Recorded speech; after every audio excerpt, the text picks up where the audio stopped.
ಶುಭ ಶುಕ್ರವಾರ. ಪ್ರಭು ಜಗತ್ತನ್ನು ಎಷ್ಟು ಅಗಾಧವಾಗಿ ಪ್ರೀತಿಸುತ್ತಾರೆಂದು ತೋರಿದರೆ, ಈ ದಿನ ಪ್ರಭು ತಮ್ಮ ಶಿಷ್ಯರನ್ನು ಎಷ್ಟು ಆಳವಾಗಿ ಪ್ರೀತಿಸುತ್ತಾರೆ ಎಂದು ತೋರಿಸುತ್ತಾರೆ. ಸಾರ್ವಜನಿಕ ಸ್ಥಳದಲ್ಲಿ ಹೀನಾಯ ಸೋಲಂತೆ ಕಾಣುವ ಮರಣದ ಮುನ್ನ ಪ್ರಭು ತನ್ನ ಆಪ್ತರನ್ನು ತನ್ನ ಬಾಹುಗಳಲ್ಲಿ ಬಂಧಿಸಿ ಈ ಕ್ರೂರ ಸತ್ಯವನ್ನು ಅವರು ಸಹಿಸಲು ಸ್ವೀಕರಿಸಲು ಅಣಿಮಾಡುವ ಪ್ರಯತ್ನವಿದೆ. ಈ ದಿನವೇ ಹೀಗೆ. ಇಂದಿನ ಘಟನೆಗಳಲ್ಲಿ ವೈವಿಧ್ಯಮಯವಿದೆ. ಒಂದು ಕಡೆ ಪ್ರೀತಿಯ ಆಳವನ್ನು ಸಾಕ್ಷಾತ್ಕರಿಸುವ ಪ್ರಭುವಿಗೆ ಪ್ರೀತಿ ಸೂಚಕ ಚುಂಬನದಿಂದ ಗುರುದ್ರೋಹವಾಗುತ್ತದೆ. 12 ಮಂದಿ ಶಿಷ್ಯರೊಡನೆ 3 ವರ್ಷ ಕಾಲ ಸ್ವರ್ಗರಾಜ್ಯ ಪಿತನ ಪ್ರೀತಿಯನ್ನು ಬೋಧಿಸಿದ ಪ್ರಭುವಿಗೆ ಜೀವನದ ಕೊನೆಯ 3 ದಿನಗಳು ಸಹಿಸಲು ಅಸಾಧ್ಯವೆನಿಸುತ್ತದೆ. ದೀನತೆ, ಸರಳತೆಯ ಸುಂದರ ಕಲ್ಪನೆಯಲ್ಲಿ ಪ್ರಭುವಿದ್ದಾಗ ಅಧಿಕಾರ, ಪ್ರತಿಷ್ಠೆ, ಮೇಲು ಕೀಳು ಎಂಬ ಭಾವದಲ್ಲಿ ಮುಳುಗಿದ್ದರು ಆತನ ಶಿಷ್ಯರು. ಬೋಧಿಸಿದ್ದು ಸಾಗೆಂದು ಕಾರ್ಯಪ್ರವೃತ್ತರಾಗಿ ಪ್ರತಿ ಶಿಷ್ಯನ ಪಾದ ತೊಳೆದು ತನ್ನ ಶರೀರ ಮತ್ತು ರಕ್ತವನ್ನೇ ಧಾರೆಯೆರೆದರು ಪ್ರಭು.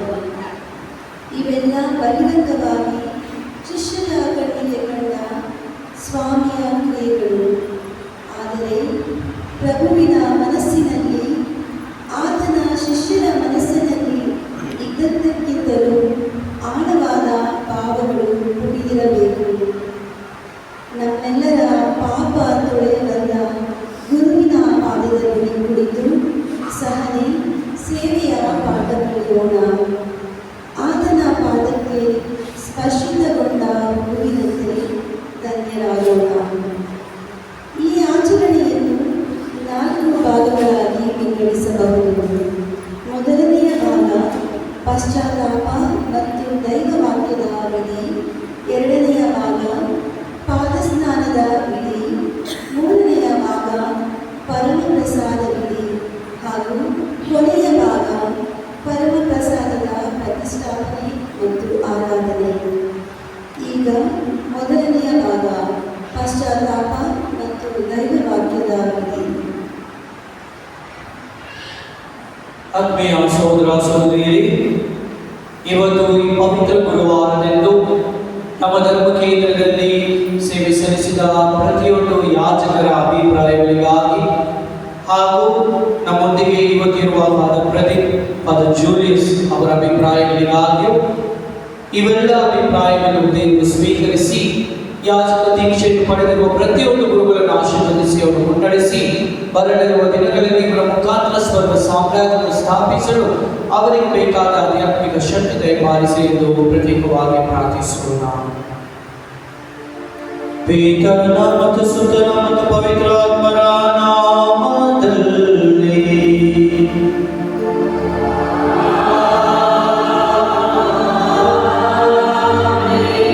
ನಮ್ಮ ಕರ್ತನಾದ ಯೇಸು ಕ್ರಿಸ್ತರ ಕೃಪಾವರವು, ದೇವರ ಪ್ರೀತಿಯು, ಪವಿತ್ರಾತ್ಮರ ನಿರ್ಣತೆಯು ನಿಮ್ಮೆಲ್ಲರೊಡನೆ ಇರಲಿ.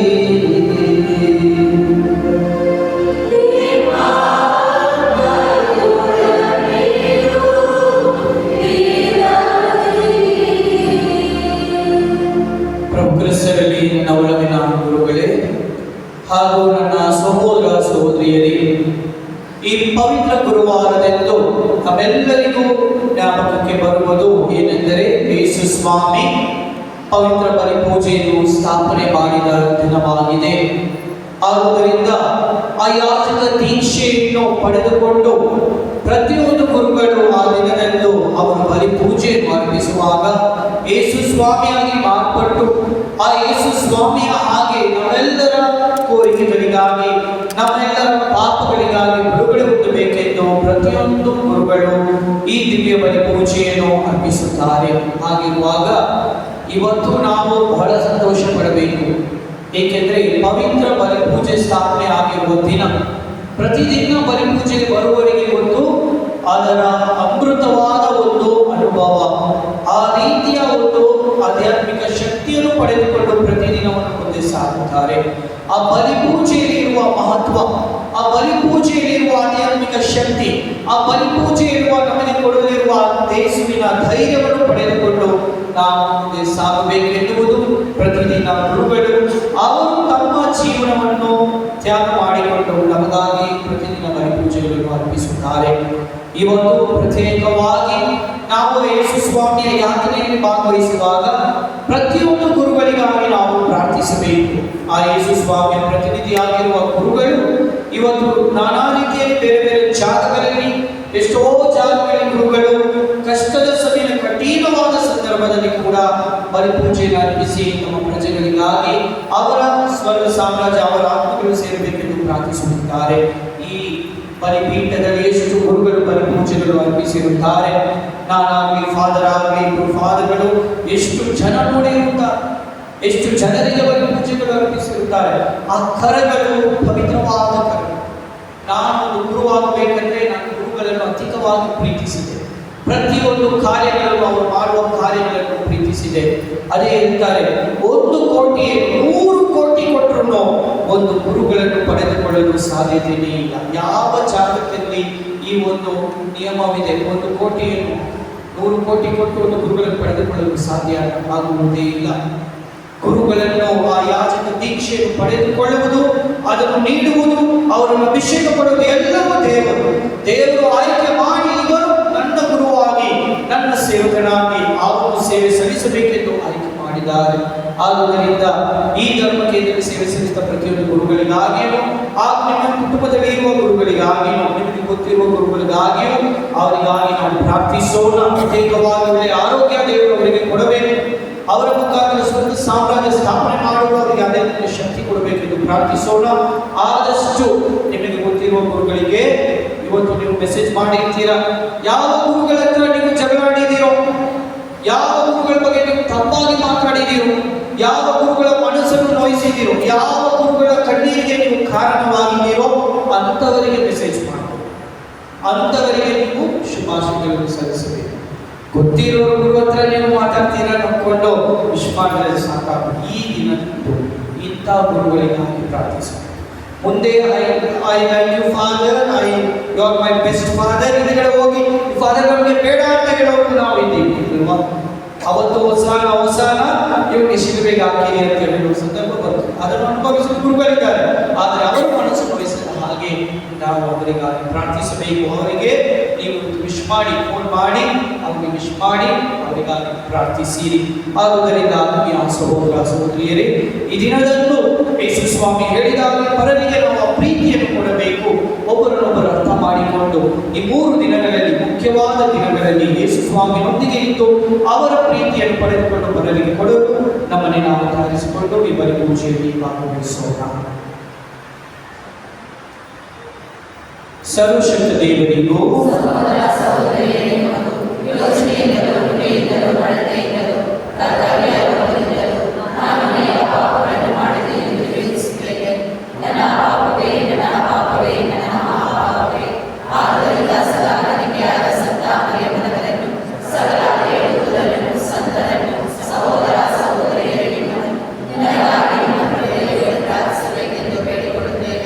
ಸರ್ವಶಕ್ತ ದೇವರು ನಮಗೆ ದಯ ತೋರಿಸಿ ನಮ್ಮ ಪಾಪಗಳನ್ನು ಕ್ಷಮಿಸಿ ನಮ್ಮನ್ನು ನಿತ್ಯ ಜೀವಕ್ಕೆ ಕರೆದೊಯ್ಯಲಿ.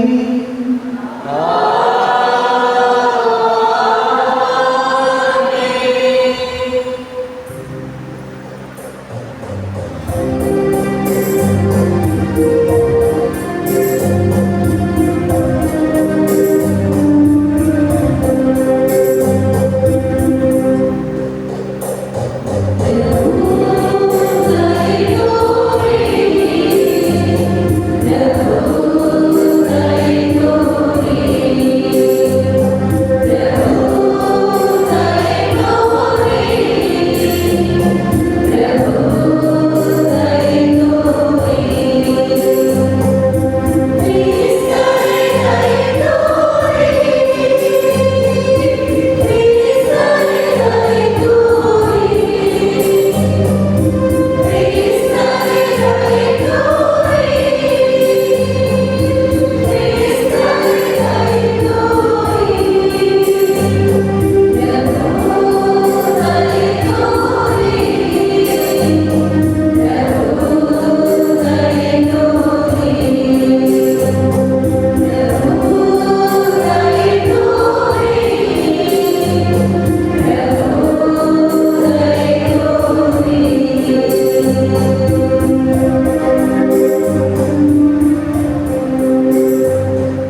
ಪ್ರಾರ್ಥಿಸೋಣ. ದೇವರೇ, ಈ ಪರಮ ಪವಿತ್ರ ಭೋಜನದಲ್ಲಿ ಭಾಗವಹಿಸಲೆಂದು ನೀವು ನಮ್ಮನ್ನು ಕರೆದಿದ್ದೀರಿ. ನಿಮ್ಮ ಏಕೈಕ ಪುತ್ರರು ತಮ್ಮಲ್ಲಿ ಮರಣಕ್ಕೆ ಒಪ್ಪಿಸಿಕೊಡುವ ಮುನ್ನ ಈ ನಿರಂತರ ಹೊಸ ಬಲಿಯನ್ನು ಹಾಗೂ ತಮ್ಮ ಪ್ರೀತಿಯ ಭೋಜನವನ್ನು ಧರ್ಮಸಭೆಗೆ ಒಪ್ಪಿಸಿದರು. ಈ ಪರಮ ಸಂಸ್ಕಾರದಿಂದ ಪ್ರೀತಿಯ ಪರಿಪೂರ್ಣತೆಯನ್ನು ಜೀವನವನ್ನು ನಾವು ಪಡೆಯುವಂತೆ ಮಾಡಿರಿ. ನಿಮ್ಮೊಂದಿಗೆ ಪವಿತ್ರಾತ್ಮರ ಐಕ್ಯದಲ್ಲಿ ದೇವರಾಗಿ ಯುಗ ಯುಗಾಂತರವು ಜೀವಿಸಿ ಆಡುವ ನಮ್ಮ ಪ್ರಭು ನಿಮ್ಮ ಪುತ್ರರಾಗಿರುವ ಯೇಸು ಕ್ರಿಸ್ತನ ಮುಖಾಂತರ ನಿಮ್ಮನ್ನು ಪ್ರಾರ್ಥಿಸುತ್ತೇವೆ.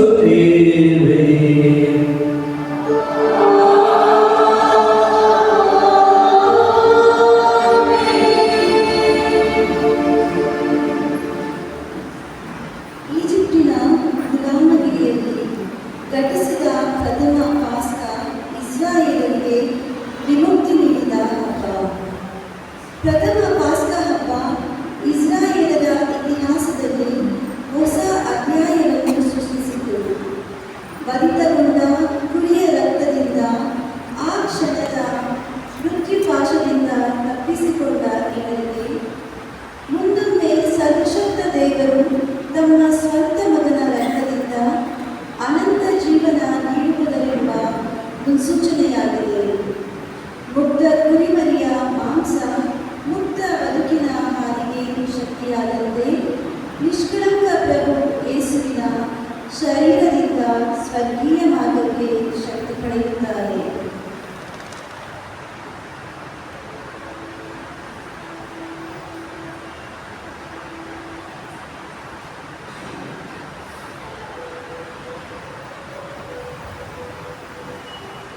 ಮೊದಲನೆಯ ವಾಚನ ವಿಮೋಚನಾ ಕಾಂಡದಿಂದ ವಾಚನ.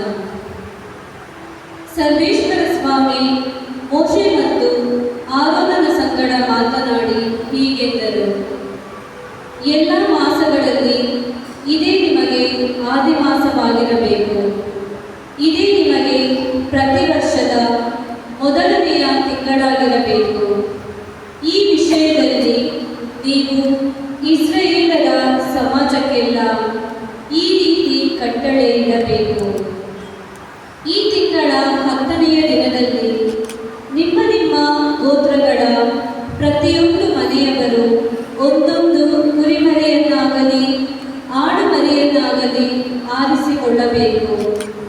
ಕುಟುಂಬವು ಚಿಕ್ಕದಾಗಿದ್ದು ಒಂದು ಮರಿಯನ್ನು ಪೂರ್ತಿಯಾಗಿ ತಿನ್ನಲಾಗದಿದ್ದರೆ ಹತ್ತಿರದ ನೆರೆಮನೆಯ ಕುಟುಂಬದೊಂದಿಗೆ ಸೇರಿ ಒಬ್ಬೊಬ್ಬನು ಇಷ್ಟಿಷ್ಟು ತಿನ್ನುವನೆಂದು ಲೆಕ್ಕ ಹಾಕಿ ಜನಗಳ ಸಂಖ್ಯಾನುಸಾರ ಮರಿಗಳನ್ನು ಆರಿಸಿಕೊಳ್ಳಲಿ. ಆ ಮರಿಯು ಯಾವ ದೋಷವೂ ಇಲ್ಲದ 1 ವರ್ಷದ ಗಂಡಾಗಿರಬೇಕು. ಕುರಿಗಳಿಂದಾಗಲಿ ಆಡುಗಳಿಂದಾಗಲಿ ಅದನ್ನು ಆರಿಸಿಕೊಳ್ಳಬಹುದು. ಈ ತಿಂಗಳಿನ 14ನೆಯ ದಿನದವರೆಗೆ ಅವುಗಳನ್ನು ಇಟ್ಟುಕೊಂಡಿದ್ದು ಆ ದಿನದ ಸಂಜೆ ವೇಳೆಯಲ್ಲಿ ಇಸ್ರಾಯೇಲ್ ಸಮಾಜದವರೆಲ್ಲರೂ ತಮ್ಮ ತಮ್ಮ ಊಟಗಳಲ್ಲಿ ಕೊಯ್ಯಬೇಕು. ಅವುಗಳ ರಕ್ತದಲ್ಲಿ ಸ್ವಲ್ಪ ತೆಗೆದು ತಾವು ಆ ಭೋಜನ ಮಾಡುವ ಮನೆಯ ಬಾಗಿಲಿನ 2 ನಿಲುವು ಕಂಬಗಳಿಗೂ ಮೇಲಿನ ಪಟ್ಟಿಗೂ ಹಚ್ಚಬೇಕು. ಆ ಭೋಜನವನ್ನು ಮಾಡಬೇಕಾದ ಕ್ರಮ ಇದು: ನೀವು ನಡುಕಟ್ಟಿಕೊಂಡು ಕೆರಮೆಟ್ಟಿಕೊಂಡು ಊರುಗೋಲನ್ನು ಹಿಡಿದುಕೊಂಡು ಬೇಗ ಬೇಗನೆ ಊಟ ಮಾಡಬೇಕು. ಏಕೆಂದರೆ ಅದು ಸರ್ವೇಶ್ವರ ಸ್ವಾಮಿಗೆ ಆಚರಿಸತಕ್ಕ ಪಾಸ್ಕಾ ಹಬ್ಬ. ಆ ರಾತ್ರಿ ನಾನು ಈಜಿಪ್ಟ್ ದೇಶದ ನಡುವೆ ಹಾದು ಹೋಗುವೆನು. ಮನುಷ್ಯರಾಗಿರಲಿ ಪ್ರಾಣಿಗಳಾಗಿರಲಿ ಚೊಚ್ಚಲಾದದೆಲ್ಲವನ್ನು ಸಂಹರಿಸುವೆನು. ಈಜಿಪ್ಟ್ ದೇಶದ ಸಮಸ್ತ ದೇವತೆಗಳನ್ನು ದಂಡಿಸುವೆನು. ನಾನೇ ಸರ್ವೇಶ್ವರ. ನೀವು ಬಾಗಿಲಿಗೆ ಹಚ್ಚಿದ ಆ ರಕ್ತವು ನೀವಿರುವ ಮನೆಗಳನ್ನು ಸೂಚಿಸುವುದು.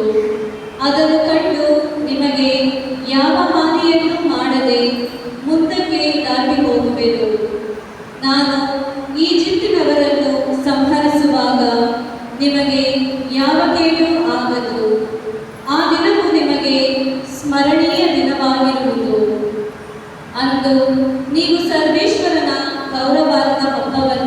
ಕೊಂಡಾಡಬೇಕು. ಅದನ್ನು ಶಾಶ್ವತ ನಿಯಮವೆಂದು ತಲತಲಾಂತರಕ್ಕೂ ಆಚರಿಸಬೇಕು. ಪ್ರಭುವಿನ ವಾಕ್ಯವಿದು.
ನನ್ನಂತೆ ನೀವು ಸಹ ನಿಮ್ಮ ಶರೀರ ಮತ್ತು ರಕ್ತವನ್ನು ಪರಹಿತಕ್ಕಾಗಿ ಹಂಚಿರಿ ಎನ್ನುತ್ತದೆ ಈ ವಾಚನ.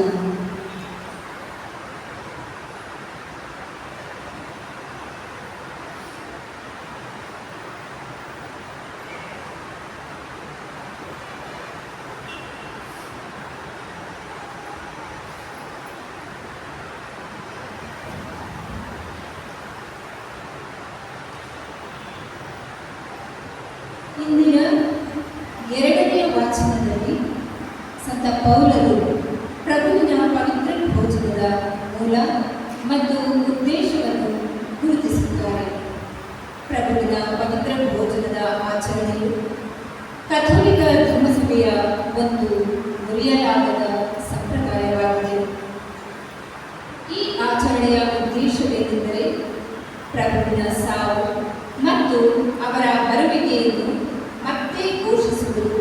ಈ ಧಾರ್ಮಿಕ ಕ್ರಿಯೆಯಿಂದ ನಾವೆಲ್ಲರೂ ಪ್ರಭು ಕ್ರಿಸ್ತರನ್ನು ಜಗತ್ತಿಗೆ ಘೋಷಿಸಲು ಸಿದ್ಧಪಡಿಸಿಕೊಳ್ಳೋಣ ಮತ್ತು ಪವಿತ್ರ ಬಲಿಪೂಜೆಯಲ್ಲಿ ರೊಟ್ಟಿಯನ್ನು ಸ್ವೀಕರಿಸುವ ಮುಖಾಂತರ ದೇವರ ಪ್ರೀತಿಗೆ ಪಾತ್ರರಾಗೋಣ.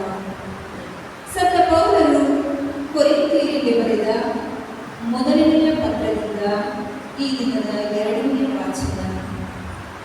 ಸಹೋದರರೇ, ನಿಮಗೆ ಮಾಡಿದ ಉಪದೇಶವನ್ನು ನಾನು ಪ್ರಭುವಿನಿಂದಲೇ ಪಡೆದೆನು. ಅದೇನೆಂದರೆ, ಪ್ರಭು ಯೇಸು ತಮ್ಮನ್ನು ಹಿಡಿದುಕೊಡಲಾದ ಆ ರಾತ್ರಿ ರೊಟ್ಟಿಯನ್ನು ತೆಗೆದುಕೊಂಡು ದೇವರಿಗೆ ಕೃತಜ್ಞತಾ ಸ್ತೋತ್ರವನ್ನು ಸಲ್ಲಿಸಿ ಅದನ್ನು ಮುರಿದು, ಇದು ನಿಮಗಾಗಿ ಒಪ್ಪಿಸಲಾಗುವ ನನ್ನ ಶರೀರ, ಇದನ್ನು ನನ್ನ ಸ್ಮರಣೆಗಾಗಿ ಮಾಡಿ ಎಂದರು.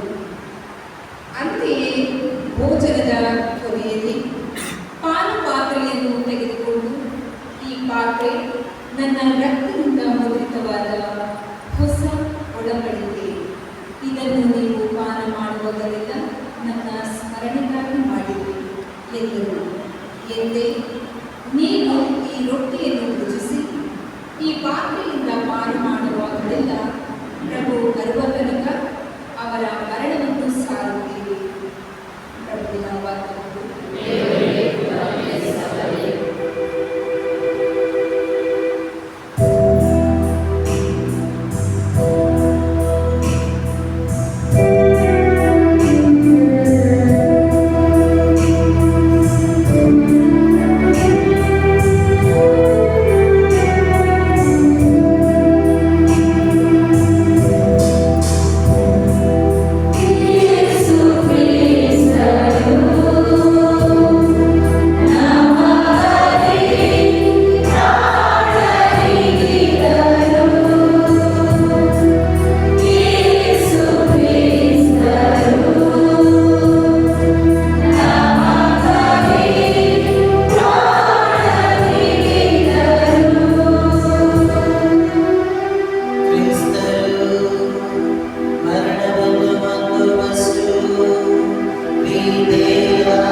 ಅಂದು ಪಾಸ್ಕ ಹಬ್ಬದ ಇಂದಿನ ದಿನ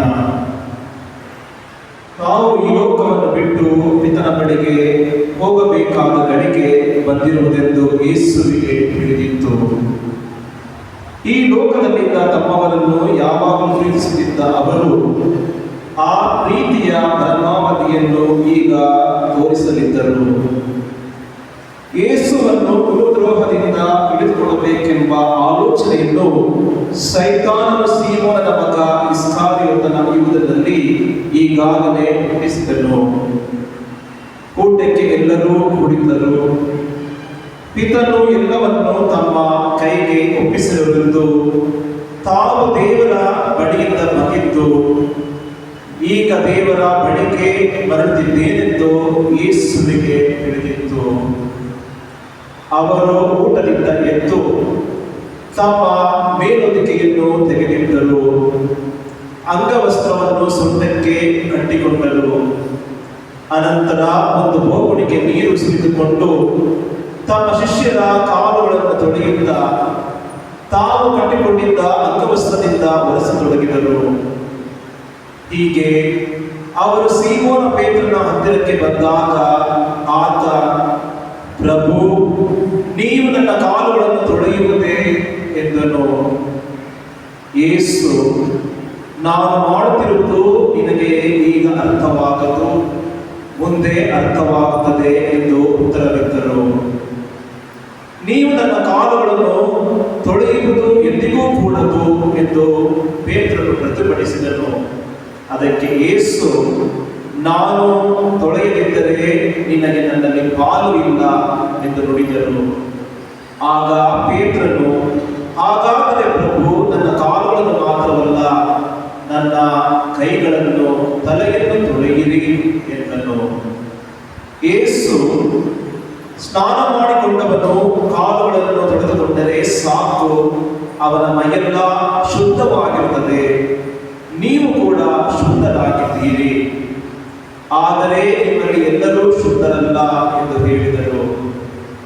ತಮ್ಮನ್ನು ಗುರುದ್ರೋಹದಿಂದ ಹಿಡಿದುಕೊಳ್ಳುವವನು ಯಾರೆಂಬುದು ಅವರಿಗೆ ಗೊತ್ತಿತ್ತು. ಅದಕ್ಕಾಗಿಯೇ ಅವರು ನಿಮ್ಮಲ್ಲಿ ಎಲ್ಲರೂ ಶುದ್ಧರಲ್ಲ ಎಂದು ಹೇಳಿದರು. ಶಿಷ್ಯರ ಪಾದಗಳನ್ನು ತೊಳೆದ ಮೇಲೆ ಯೇಸು ತಮ್ಮ ಮೇಲುದಿಕೆಯನ್ನು ಹಾಕಿಕೊಂಡು ಕುಳಿತುಕೊಂಡರು. ತಮ್ಮ ಶಿಷ್ಯರಿಗೆ, ನಿಮಗೆ ನಾನು ಮಾಡಿರುವುದೇನೆಂದು ಅರ್ಥವಾಯಿತೆ. ಬೋಧಕರೇ, ಪ್ರಭು ಎಂದು ನೀವು ನನ್ನನ್ನು ಕರೆಯುತ್ತೀರಿ. ನೀವು ಹಾಗೆ ಕರೆಯುವುದು ಸರಿಯೇ. ನಾನು ಬೋಧಕನೂ ಹೌದು, ಪ್ರಭುವೂ ಹೌದು. ನಿಮಗೆ ಪ್ರಭುವೂ ಬೋಧಕನೂ ಆಗಿರುವ ನಾನೇ ನಿಮ್ಮ ಕಾಲುಗಳನ್ನು ತೊಳೆದಿರುವಾಗ ನೀವು ಸಹ ಒಬ್ಬರ ಕಾಲುಗಳನ್ನು ಇನ್ನೊಬ್ಬರು ತೊಳೆಯುವ ಹಂಗಿನಲ್ಲಿದ್ದೀರಿ. ನಾನು ನಿಮಗೆ ಒಂದು ಆದರ್ಶವನ್ನು ಕೊಟ್ಟಿದ್ದೇನೆ. ನಾನು ನಿಮಗೆ ಮಾಡಿದಂತೆಯೇ ನೀವು ಇತರರಿಗೆ ಮಾಡಿರಿ.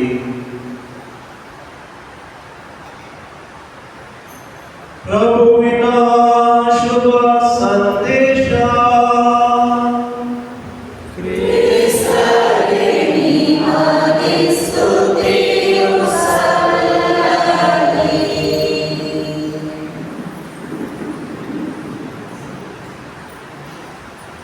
ಪ್ರಿಯ ಸಹೋದರ ಸಹೋದರಿಯರೇ,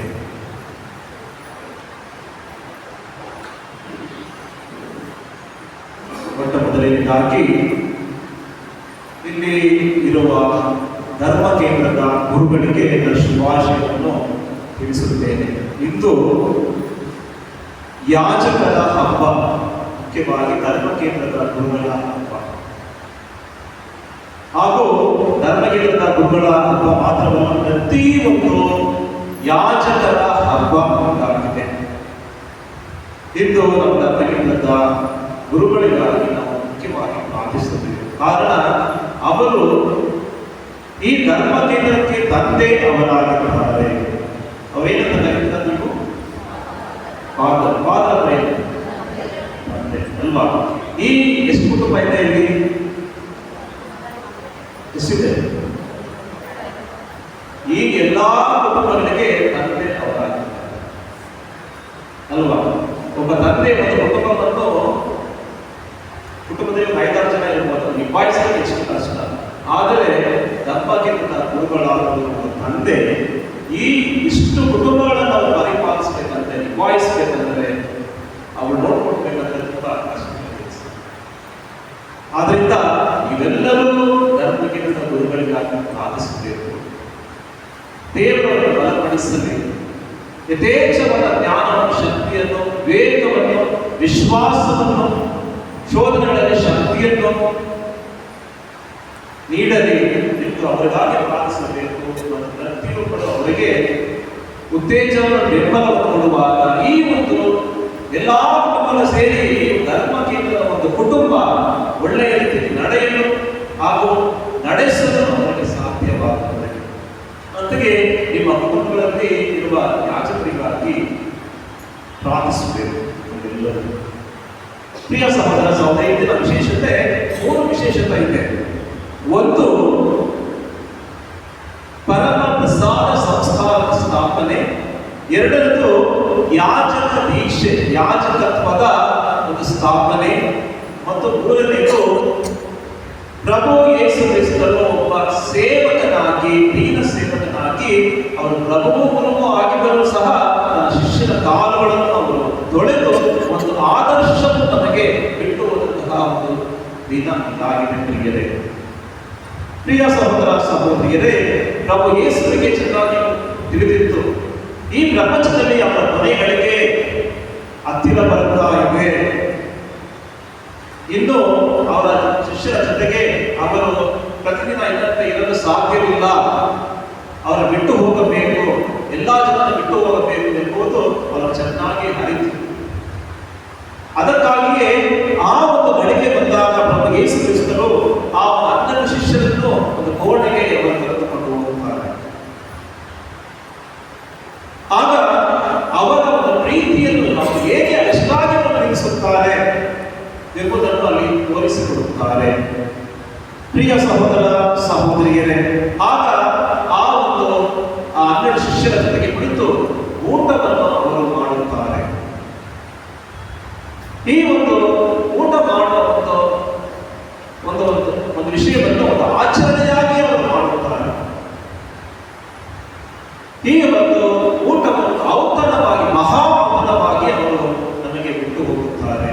ಪ್ರಿಯ ಸಹೋದರ ಸಹೋದರಿಯರೇ, ಈ ಒಂದು ಔತಣ ಏನಂದ್ರೆ ಇದು ದುಃಖದ ಒಂದು ಔತಣ ಅಲ್ಲ. ಯಾಕಂದ್ರೆ ಪ್ರವೇಶಿಸಿ ಬಿಟ್ಟು ಹೋಗ್ತಾರೆ, ಅದರಿಂದ ನಡೆಯಬಹುದು ಅವರು ಮಾಡ್ತಾರೆ ಅಂತಲ್ಲ. ಇದು ಒಂದು ದೊಡ್ಡ ಒಂದು ಮಹೋತ್ಸವ, ದೊಡ್ಡ ಒಂದು ಔತಣ, ಸಂತೋಷವಾದ ಒಂದು ಔತಣ. ಇದನ್ನಾಗಿ ಅದನ್ನು ಬಿಟ್ಟು ಅವರು ಹೋಗುತ್ತಾರೆ. ಪ್ರಿಯ ಸಹೋದರ ಸಹೋದರಿ, ಅದರ ಔತಣವನ್ನು ಆಧ್ಯಾತ್ಮಿಕ ಉಲ್ಲಾಸದ ಒಂದು ಆಚರಣೆ, ಆಧ್ಯಾತ್ಮಿಕ ಒಂದು ಔತಣ ಎಂದು ನಾವು ಕರೆಯಬಹುದು. ಇದನ್ನು ಈ ಪವಿತ್ರ ಗ್ರಂಥದಲ್ಲಿ ನಾವು ನೋಡುತ್ತೇವೆ. ಮತ್ತಾಯನ ಶುಭ ಸಂದೇಶ 22:1-14 ನಾವು ನೋಡುತ್ತೇವೆ. ಈ ಒಂದು ಔತಣವನ್ನು, ಇದನ್ನು ವಿವಾಹ ಮಹೋತ್ಸವಕ್ಕೆ ಅವರು ಹೋಲಿಸುತ್ತಾರೆ. ಒಬ್ಬ ರಾಜನು ತನ್ನ ಮಗನ ವಿವಾಹಕ್ಕೆ ಅನೇಕ ವ್ಯಕ್ತಿಗಳನ್ನು ಅವರು ಆಹ್ವಾನಿಸುತ್ತಾನೆ. ಅದನ್ನು ನಾವು ನೋಡುತ್ತೇವೆ. ಮತ್ತೆ ಎರಡನೇ ನಾವು ನೋಡುತ್ತೇವೆ, ಮತ್ತಾಯನ ಶುಭ ಸಂದೇಶ 8 ಅಧ್ಯಾಯ 8:11 ನಾವು ನೋಡುತ್ತೇವೆ. ಎಲ್ಲ ಜನರು ಮತ್ತು ಆ ಒಂದು ಮಂಕಿಯಲ್ಲಿ ಊಟ ಮಾಡುವ, ಎಲ್ಲ ದಿಕ್ಕಿಂದಲೂ ಮತ್ತು ಆ ಒಂದು ಮಂಕಿಯಲ್ಲಿ ಅವರು ಊಟ ಮಾಡುವರು. ಇದು ಒಂದು ದೊಡ್ಡ ಮಹೋತ್ಸವವಾಗಿದೆ ಎಂದು ಅವರಿಗೆ ಕೊಡುತ್ತಾರೆ. ಮತ್ತು ಮೂರನೇದಾಗಿ ನಾವು ನೋಡುತ್ತೇವೆ, ಯೆಶಾಯನ ಒಂದು ಗ್ರಂಥದಲ್ಲಿ ನಾವು ನೋಡುತ್ತೇವೆ. ಇದರಲ್ಲಿ ಎಲ್ಲ ಪರ್ವತದ ಮೇಲೆ ದೇವರು ಎಲ್ಲ ಜನಾಂಗಗಳನ್ನು, ಎಲ್ಲ ವ್ಯಕ್ತಿಗಳನ್ನು ಸೇರಿಸಿ ಅಲ್ಲಿ ಅವರಿಗೆ ಔತಣವನ್ನು ಏರ್ಪಡಿಸುತ್ತಾರೆ. ಆದ್ದರಿಂದ ಈ ಒಂದು ಔತಣವನ್ನು, ಈ ಒಂದು ಬಲಿ ಪೂಜೆಯನ್ನು, ಪರಮ ಪ್ರಸಾದವನ್ನು ಒಂದು ಔತಣಕ್ಕೆ ಅವರು ಹೋಲಿಸುತ್ತಾರೆ. ಪ್ರಿಯ ಸಹೋದರ ಸಹೋದರಿಯರೇ, ಹಾಗೂ ಪ್ರಭು ಯೇಸು ಕ್ರಿಸ್ತರು ಈ ಒಂದು ಔತಣವನ್ನು, ಮಹೋತ್ಸವವನ್ನು ಅವರು ಹೇಳುತ್ತಾರೆ, ನನ್ನ ಸ್ಮರಣೆಯಾಗಿ ಅವರು ಮಾಡಿರಿ ಎಂಬುದಾಗಿ ಹೇಳ್ತಾರೆ. ಅವರು ಸ್ಮರಣೆಯಾಗಿ ಅವರು ಅದನ್ನು ಬಿಟ್ಟು ಹೋಗುತ್ತಾರೆ ಎಂಬುದಾಗಿ ನಾವು ನೋಡುತ್ತೇವೆ. ಅದರಲ್ಲಿ ನಾವು ನೋಡುತ್ತೇವೆ, ಮೊದಲನೇದಾಗಿ ನಾವು ನೋಡುತ್ತೇವೆ ಇಲ್ಲಿ ಪ್ರಭು ಯೇಸು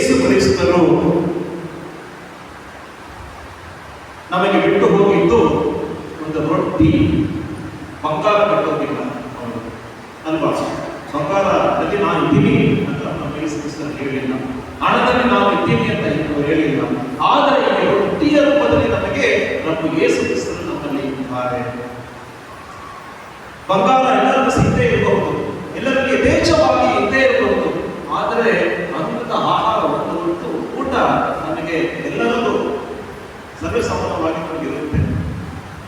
ಎಲ್ಲರೂ ಈ ರೊಟ್ಟಿ ಸಭ್ಯವಾಗಿ ಇರುತ್ತದೆ, ಜನಸಾಮಾನ್ಯರಲ್ಲಿ ಇರುತ್ತದೆ, ಅದರಲ್ಲಿ ನಾವು ಇರುತ್ತೇನೆ ಎಂದಾಗಿ ಪ್ರಭು ಯೇಸು ಕ್ರಿಸ್ತರು ಹೇಳುತ್ತಾರೆ.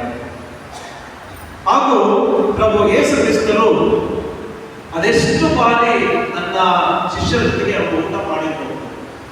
ಆದರೆ ಈ ಒಂದು ಕಡೆಯ ಭೋಜನ ವಿಶೇಷವಾದ ಒಂದು ಭೋಜನವಾಗಿತ್ತು. ಎಲ್ಲರಿಗೂ ವಿಭಿನ್ನವಾದ ಒಂದು ಭೋಜನ ಇದಾಗಿತ್ತು ಎಂಬುದಾಗಿ ನಾವು ನೋಡುತ್ತೇವೆ. ಹಾಗೂ ಪ್ರಿಯರೇ, ನಾವು ನೋಡುತ್ತೇವೆ ವಿಮೋಚನ ಕಾಂಡದಲ್ಲಿ ಮೊದಲನೆಯ ವಾಚನದ ಬಾರಿಸುವುದು ವಿಮೋಚನ ಕಾಂಡದಲ್ಲಿ ನಾವು ನೋಡುತ್ತೇವೆ, ಅವರು ವಾಗ್ದತ್ತ ನಾಡಿಗೆ ಪ್ರವೇಶಿಸುವಾಗ ಅವರು ಪಾಸ್ಕ ದಿನವನ್ನು ಅವರು ಕೊಂಡಾಡುತ್ತಾರೆ. ಏನೆಂದರೆ ಪ್ರತಿಯೊಂದು ಕುಟುಂಬವು ಆ ಒಂದು ವರ್ಷದ ಒಂದು ಕುರಿ ಮರಿಯನ್ನು ಅವರು ಕಡಿಬೇಕು, ಅದನ್ನು ಕುಟುಂಬ ಸಮೇತ ಅದನ್ನು ಅವರು ಭುಜಿಸಬೇಕು. ಇದನ್ನು ಅವರೆಲ್ಲರ ಇದು ಸ್ಮರಣೆಯಾಗಿ ಮಾಡಬೇಕು ಎಂಬುದಾಗಿ ಹೇಳ್ತಾರೆ.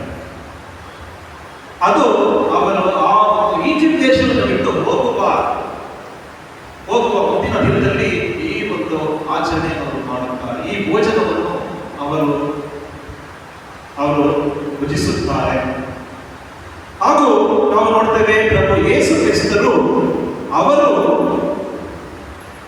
ಈ ಒಂದು ಭೋಜನಕ್ಕಿಂತ ಮಿಗಿಲಾದ ಒಂದು ಭೋಜನವನ್ನು ಏರ್ಪಡಿಸುತ್ತಾರೆ.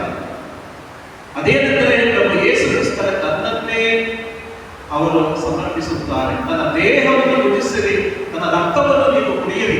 ಯಾವ ಒಂದು ಗುರಿಯನ್ನು ಅಲ್ಲಿ ಕಡಿಲಿಲ್ಲ, ಬದಲಾಗಿ ಅವರ ತನ್ನ ದೇಹವನ್ನು ರಕ್ತವನ್ನು ಅವರು ಕೊಡುತ್ತಾರೆ. ಇದು ವಿಶೇಷವಾದ ಒಂದು ಭೋಜನ ಎಂಬುದಾಗಿ ನಾವು ನೋಡುತ್ತೇವೆ. ಪ್ರಿಯ ಸಹೋದರ ಸಹೋದರಿಯರೇ, ಹಾಗೂ ನನ್ನ ಸ್ಮರಣೆಗಾಗಿ ಮಾಡಿದೆ ಎಂಬುದಾಗಿ ಒಂದು ಆಜ್ಞೆಯನ್ನು ಪ್ರಭು ಯೇಸು ಕ್ರಿಸ್ತರು ಅವರು ನಮಗೆ ಕೊಡುತ್ತಾರೆ. ಇಲ್ಲಿ ಬಂದು ನಾವು ನೋಡುತ್ತೇವೆ, ಇಲ್ಲಿ ನಾವು ಪ್ರತಿಯೊಂದು ಸಾರಿ ಬಲಿ ಪೂಜೆಯಲ್ಲಿ ನಾವು ಏನ್ ಮಾಡ್ತೇವೆ? ನಾವು ಭಾಗವಹಿಸ್ತೀವ ಇಲ್ಲ ಪಾಲ್ಗೊಳ್ಳುತ್ತೇವೆ. ಯಾರು ಭಾಗವಹಿಸಲ್ಲ, ಯಾವುದೋ ಪ್ರೋಗ್ರಾಮ್ ಅಲ್ಲಿ ಹೋಗಿ ನಾವು ಭಾಗವಹಿಸಿ ಬರ್ತಿರೋದಲ್ಲ, ಅದರ ಭಾಗವಹಿಸಿದ್ರೆ ಏನ್ ಮಾಡ್ತೀವಿ? ಪಾಲ್ಗೊಳ್ಳುತ್ತೇವೆ. ಅದನ್ನೇ ನಾವು ನೋಡ್ತೇವೆ. ಇದು ಒಂದು ಆಡಂಬರದ ಒಂದು ಭೋಜನವಲ್ಲ, ಔತಣವಲ್ಲ, ಬಲಿ ಪೂಜೆಯಲ್ಲ. ಇದು ಒಂದು ನಿಜವಾದ ಒಂದು ಆರಾಧನೆ. ಪ್ರಭು ಯೇಸು ಕ್ರಿಸ್ತನ ಪೂಜೆ ಶರೀರವನ್ನು ನಾವು ಆರಾಧಿಸುತ್ತೇವೆ, ಹಾಗೂ ಅವರ ಯಾತ್ರೆಯಲ್ಲಿ ನಾವು ಪಾಲ್ಗೊಳ್ಳುತ್ತೇವೆ, ಅವರ ಪುನರುತ್ಥಾನದಲ್ಲಿ ನಾವು ಪಾಲ್ಗೊಳ್ಳುತ್ತೇವೆ, ಅವರ ಪೂಜೆ ಶರೀರದಿಂದ ನಾವು ಬಲಗೊಳ್ಳುತ್ತೇವೆ.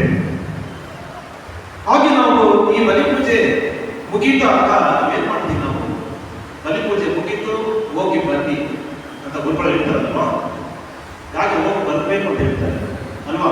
ಬಲಿ ಪೂಜೆ ಮುಗಿಯಿತು ಹೋಗಿದೆ ಅಂತ ಅವ್ರು ಹೇಳಿಲ್ಲ, ಹೇಳ್ತಾರೆ ಬಲಿ ಪೂಜೆ ಮುಗಿಯಿತು ಹೋಗಿ ಬನ್ನಿ ಅಂತ ಹೇಳ್ತಾರೆ. ಆದ್ರಿಂದ ಇಲ್ಲಿ ಮಾಡಿರುವ ಒಂದು ಆಚರಣೆ, ಇಲ್ಲಿ ಮಾಡಿರುವ ಪ್ರತಿಯೊಂದು ವಿಷಯಗಳು ನಾವು ಹೊರಗೆ ಹೋಗಿ ನಾವು ಅದನ್ನು ಜೀವಿಸಬೇಕು. ಇಲ್ಲಿ ಆಲಿಸಿರುವ ವಾಕ್ಯವನ್ನು ನಾವು ಅಲ್ಲಿ ಸಾರಬೇಕು, ಆ ವಾಕ್ಯವನ್ನು ನಾವು ಜೀವಿಸಬೇಕು. ಇಲ್ಲಿ ಸ್ವೀಕರಿಸಿರುವ ಒಂದು ಪ್ರಭು ಯೇಸು ಕ್ರಿಸ್ತನ ಶರೀರವನ್ನು ನಾವು ಘೋಷಿತರಾಗಿ ಬಲಗೊಂಡು ನಾವು ಹೊರಗೆ ಹೋಗಿ ಪ್ರಭುವಿನಂತೆ ನಾವು ಪ್ರತಿಯೊಬ್ಬರು ಜೀವಿಸಬೇಕು. ಆದ್ದರಿಂದಲೇ ಹೋಗಿ ಬನ್ನಿ ಎಂಬುದಾಗಿ, ಹೋಗಿ ಜೀವಿಸಿ ನಾವು ಮತ್ತೆ ಇಲ್ಲಿಗೆ ನಾವು ಬರಬೇಕು ಎಂಬುದಾಗಿ ಹೇಳುತ್ತಾರೆ. ಆದ್ದರಿಂದಲೇ ಇದು ಸ್ಮರಣೆಗಾಗಿ ಮಾಡಿರಿ ಎಂಬುದಾಗಿ ಪ್ರಭು ಯೇಸು ಕ್ರಿಸ್ತರು ಹೇಳುತ್ತಾರೆ. ಹಾಗೂ ಮೂರನೇದಾಗಿ ನಾವು ನೋಡ್ತೇವೆ, ಪ್ರಭು ಯೇಸು ಕ್ರಿಸ್ತರಲ್ಲಿ ಮುರಿಯಲ್ಪಡುತ್ತಾರೆ. ಅವರು ತನ್ನನ್ನೇ ಅವರು ಮುರಿದು ತನ್ನ ಶಿಷ್ಯರಿಗೆ ಅವರು ಕೊಡುತ್ತಾರೆ. ನಾವು ನೋಡ್ತೇವೆ, ಹೇಳ್ತಾರೆ, ಗೋಧಿ ಕಾಳು ಭೂಮಿಯಲ್ಲಿ ಅದು ಬಿದ್ದು ಸಾಯುತ್ತಿದ್ದರೆ ಅದು ಹಾಗೆ ಗಟ್ಟಿಯಾಗಿ ಉಳಿಯುತ್ತದೆ. ಆದರೆ ಅದು ಈ ಭೂಮಿಯಲ್ಲಿ ಬಿದ್ದು ಅದು ಸಾಯುವಾಗ, ಅದನ್ನೇ ನಶಿಸಿಕೊಳ್ಳುವಾಗ ಅದು 3 ಪಡಿ ಫಲವನ್ನು ಕೊಡಲು ಸಾಧ್ಯವಾಗುತ್ತದೆ ಎಂಬುದಾಗಿ ಇಲ್ಲಿ ಪ್ರಭು ಯೇಸು ಕ್ರಿಸ್ತರು ನನ್ನನ್ನೇ ಮುರಿದು ಅವರು ನಮ್ಮ ಶಿಷ್ಯರಿಗೆ ಕೊಟ್ಟರು ಎಂಬುದಾಗಿ ಹೇಳುತ್ತಾರೆ. 4ನೇದು ನಾವು ನೋಡ್ತೇವೆ, ಪ್ರಭು ಯೇಸು ಕ್ರಿಸ್ತರು ಇದನ್ನು ಅವರು ಹಂಚಿದರು. ಅವರಿಗೆ ಪ್ರತಿಯೊಬ್ಬರಿಗೂ ಹೊಡೆದು ಅದನ್ನು ಹಂಚಿದ ಎಲ್ಲರೂ ರೊಟ್ಟಿಯಾಗಿ ಕೊಡಲಿಲ್ಲ. ಅವರೇನು ಮಾಡಿದ್ರು, ಅದನ್ನು ಮುರಿದು ಅವರು ಹಂಚಿದ್ದು ನನ್ನ ಶರೀರ, ಇದು ನನ್ನ ರಕ್ತವೆಂಬುದಾಗಿ ಹಂಚಿದರು. ಪ್ರಿಯ ಸಹೋದರ ಸಹೋದರಿಯರೇ, ಇಲ್ಲಿ ನಾವು ನೋಡ್ತೇವೆ ಪ್ರತಿಯೊಬ್ಬರು ನಾವೆಲ್ಲರೂ ನಮ್ಮನ್ನೇ ನಾವು ಮುರಿದುಕೊಂಡು ನಾವು ಇನ್ನೊಬ್ಬರಿಗೆ ನಾವು ಹಂಚಲು ನಾವು ಕರೆಯಲ್ಪಟ್ಟಿದ್ದೇವೆ. ಹಾಗೂ ನಾವು ನೋಡ್ತೇವೆ ಈ ಒಂದು 10 ವರ್ಷಗಳಲ್ಲಿ ನಾವು ನೋಡಬಹುದು ಅನೇಕ ವಸ್ತುಗಳ ಬೆಲೆ ಏರಿರಬಹುದು ಅಲ್ವಾ. ಬಡವರಾಗಿ ಉಳಿದಿದ್ದಾರೆ, ಶ್ರೀಮಂತರು ಇನ್ನೂ ಅತಿಯಾಗಿ ಶ್ರೀಮಂತರೇ ಆಗ್ತಾ ಇದ್ದಾರೆ, ಸಮಾನತೆ ಕೆಲವೊಮ್ಮೆ ಇರುವುದಿಲ್ಲ. ಈ ಎಲ್ಲವನ್ನು ನಾವು ನೋಡುವಾಗ ಎಲ್ಲಿ ಹಂಚಿಕೊಳ್ತೇವೆ ನಾವು ಅಲ್ವಾ. ನಾನು ನನ್ನ ಕುಟುಂಬ ಸ್ವಾರ್ಥತೆಯಾಗಿ ನಾವು ಜೀವಿಸುತ್ತಾ ಇರ್ತೇವೆ. ಆದರೆ ಪ್ರಭು ಯೇಸು ಕ್ರಿಸ್ತರು ಹೇಳ್ತಾರೆ, ಅವರು ತನ್ನ ದೇಹವನ್ನು ಹಂಚಿಕೊಟ್ಟರು ಪ್ರತಿಯೊಬ್ಬರಿಗೆ. ಅದೇ ರೀತಿ ನಮ್ಮಲ್ಲಿರುವುದು ನಾವು ಪ್ರತಿಯೊಬ್ಬರು ನಾವು ಹಂಚಿಕೊಂಡು ಜೀವಿಸಲು, ಸಮಾನತೆ ಉಳ್ಳವರಾಗಿ ಜೀವಿಸಲು ಪ್ರಭು ಯೇಸು ಕ್ರಿಸ್ತರಿಂದ ಕರೆಯುತ್ತಾರೆ. ಆದ ಕ್ರೈಸ್ತರು ನಾವು ನೋಡ್ತೇವೆ ಹೇಗೆ ಅವರು ಈ ಒಂದು ಬಲಿಪೂಜೆಯನ್ನು ಅವರು ಮಾಡ್ತಾ ಇದ್ರು, ಹೇಗೆ ಭೋಜನದಲ್ಲಿ ಭಾಗವಹಿಸ್ತಾ ಇದ್ರು ಎಂಬುದಾಗಿ ನಾವು ನೋಡಿದ್ರೆ ಎಲ್ಲರೂ ಒಟ್ಟಿಗೆ ಅವರು ಬರ್ತಾ ಇದ್ರು, ದೇವರ ವಾಕ್ಯವನ್ನು ಸಾಲು ಮಾಡ್ತಾ ಇತ್ತು. ಅದಾದ ಮೇಲೆ ತಮ್ಮಲ್ಲಿರುವ ಆ ಒಂದು ರೊಟ್ಟಿಯನ್ನು ಎಲ್ಲರೂ ಹಂಚಿಕೊಳ್ತಾ ಇದ್ರು. ಅವರಲ್ಲಿ ಇರುವುದನ್ನು ಎಲ್ಲರೂ ಹಂಚಿಕೊಂಡು ಜೀವಿಸ್ತಾ ಇದ್ರು. ಅವರ ಆಸ್ತಿ ಪಾಸ್ತಿಗಳನ್ನು ಶುಭ ಪ್ರಸಾದಕ್ಕಾಗಿ ಅವರು ನೀಡ್ತಾ ಇದ್ರು. ಒಂದೇ ಕುಟುಂಬವಾಗಿ ಅವರು ಜೀವಿಸುತ್ತಾ ಇದ್ದರು ಎಂಬುದಾಗಿ ನಾವು ನೋಡುತ್ತೇವೆ. ಇದು ಪ್ರಭು ಯೇಸು ಕ್ರಿಸ್ತರು ಅಂತಹ ಒಂದು ಭೋಜನಕ್ಕೆ, ಅಂತಹ ಒಂದು ಜೀವನಕ್ಕೆ ನಮ್ಮೆಲ್ಲರನ್ನು ಅವರು ಕರೆಯುತ್ತಾರೆ. ಇಲ್ಲಿ ನಾವೆಲ್ಲ ಕೂಡುವಾಗ ಒಂದೇ ಕುಟುಂಬವಾಗಿ ಪ್ರಭು ಯೇಸು ಕ್ರಿಸ್ತರ ಸಹೋದರ ಸಹೋದರಿಗಾಗಿ ನಾವು ಕೂಡುತ್ತಾ ಇದ್ದೀವಿ. ನಾನು ಶ್ರೀಮಂತ, ನಾನು ಅವರು ಬಡವ, ಇದು ನಾವು ಯಾರು ಇಲ್ಲಿ ನಾವು ಎಲ್ಲರೂ ನಾವು ಕರೆಯುವಾಗ ಪ್ರಭು ಕ್ರಿಸ್ತರಲ್ಲಿ ಪ್ರಿಯ ಸಹೋದರ ಸಹೋದರಿಯರ ಅದರಿಂದ ನಾವೆಲ್ಲರೂ ನಾವು ಸಹೋದರ ಸಹೋದರಿಯರು, ದೇವರ ಮಕ್ಕಳು ನಾವು ಆಗಿದ್ದೇವೆ. ಒಂದೇ ಕುಟುಂಬಕ್ಕೆ ಸೇರಿದವರು ನಾವು ಆಗಿದ್ದೇವೆ. ಅದೇ ಬಲಿಪೂಜೆ ಎಂಬುದಾಗಿ ನಾವು ನೋಡುತ್ತೇವೆ. ಪ್ರಿಯ ಸಹೋದರ ಸಹೋದರಿಯರೇ, ಎರಡನ್ನು ನಾವು ನೋಡುತ್ತೇವೆ, ಯಾಜಕತ್ವ. ನಾವು ನೋಡ್ತೇವೆ ಯಾಜಕರು ಇಲ್ಲದೆ ಪರಮ ಪ್ರಸಾದವಿಲ್ಲ. ಯಾಜಕರು ಇಲ್ಲದೆ ಬ್ರಹ್ಮಸ without priest there is no Eucharist ಎಂಬುದಾಗಿ ನಾವು ಹೇಳುತ್ತೇವೆ. ಕಾರಣ ಪ್ರಭು ಯೇಸು ಕ್ರಿಸ್ತರು ತನ್ನ ಶಿಷ್ಯರನ್ನು ಅವರು ಕಡೆಯ ಒಂದು ಸಮಯದಲ್ಲಿ ಸೇರಿಸಿ ಹೇಳ್ತಾರೆ, ಇದನ್ನು ನನ್ನ ಸ್ಮರಣೆಗಾಗಿ ಮಾಡಿರಿ ಎಂದು ಆ ಒಂದು ಸಮಯದಲ್ಲಿ ಅವರಿಗೆ ಹೇಳ್ತಾರೆ, ಆಜ್ಞೆಯನ್ನು ಅವರಿಗೆ ಕೊಡ್ತಾರೆ. ಆದ್ದರಿಂದ ಪ್ರತಿಯೊಂದು ಯಾಜಕ ನಾವು ಯೇಸು ಸ್ಮರಣೆಗಾಗಿ ಅವನು ಬಲಿಪೂಜೆಯನ್ನು ಅರ್ಪಿಸಬೇಕು, ಬಲಿಯನ್ನು ಅರ್ಪಿಸಬೇಕು, ತನ್ನನ್ನೇ ಅವನು ಅರ್ಪಿಸಬೇಕು. ಅದಕ್ಕಾಗಿ ಅವನು ಕರೆಯಲ್ಪಟ್ಟಿದ್ದಾನೆ. ಹಾಗೂ ದೇವರನ್ನು ಈ ಭೂಮಿಗೆ ಇಳಿಸುವ ಒಂದು ಶಕ್ತಿ ಯಾಜಕನಿಗೆ ಇದೆ. ನೀವು ಅಲ್ಲಿ ಅರ್ಪಿಸುವ ಒಂದು ರೊಟ್ಟಿ ಸಾಧಾರಣವಾದ ಒಂದು ರೊಟ್ಟಿಯಾಗಿ ಇರುತ್ತದೆ. ಆದರೆ ಈ ಬಲಿಪೂಜೆಯಲ್ಲಿ ಬರುವಾಗ ಯಾಜಕನು ಪ್ರಾರ್ಥಿಸಿ ಪವಿತ್ರಾತ್ಮನ ಶಕ್ತಿಯನ್ನು ಅದರ ಮೇಲೆ ಪ್ರಾರ್ಥಿಸುವಾಗ ಅದು ಪ್ರಭು ಯೇಸು ಕ್ರಿಸ್ತರ ಪೂಜ್ಯ ಶರೀರವಾಗಿ ಮಾರ್ಪಡುತ್ತದೆ. ಆ ಸಾಧಾರಣವಾದ ಒಂದು ದ್ರಾಕ್ಷರಸ ಅದು ಪ್ರಭು ಯೇಸು ಕ್ರಿಸ್ತರ ಒಂದು ರಕ್ತವಾಗಿ ಅದು ಮಾರ್ಪಡುತ್ತದೆ. ಆದ್ದರಿಂದ ಆ ಪ್ರಭುವನ್ನೇ ಈ ಭೂಮಿಗೆ ತರುವ ಒಂದು ಶಕ್ತಿ ಆ ಒಂದು ಗುರುವಿಗೆ ಇದೆ. ಆ ಗುರುವಿನ ಕರಗಳು ಅಭ್ಯಂಗಿಸಲ್ಪಟ್ಟಿದೆ ಎಂಬುದಾಗಿ ನಾವು ನೋಡುತ್ತೇವೆ. ಆದ್ದರಿಂದ ನಾವು ಹೇಳ್ತೇವೆ, without priest there is no Eucharist. ಯಾಜಕನಿಲ್ಲದೆ ಪರಮ ಪ್ರಸಾದವಿಲ್ಲ ಎಂಬುದಾಗಿ ನಾವು ನೋಡುತ್ತೇವೆ. ನಾವು ಎರಡನೇದಾಗಿ ಪ್ರಿಯ ಸಹೋದರ ಸಹೋದರಿಯರೇ,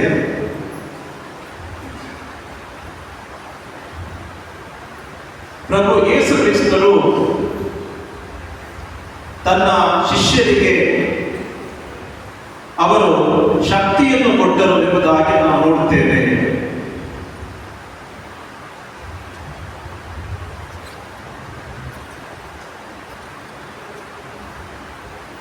ಇದರ ಸರಳವಾಗಿ ನಾವು ಹೇಳುವುದಾದರೆ ಪರಮ ಪ್ರಸಾದ ಪ್ರಭು ಯೇಸು ಕ್ರಿಸ್ತರ ಒಂದು ದೇಹ ಮತ್ತು ರಕ್ತ ಆರಾಧನೆ ಯಾಜಕರು ಅವರನ್ನು ಭೂಮಿಗೆ ತರುವ ಅಧಿಕಾರ ಪ್ರತಿಯೊಬ್ಬರು ಅವರಾಗಿದ್ದಾರೆ ಎಂಬುದಾಗಿ ನಾವು ನೋಡ್ತೇವೆ.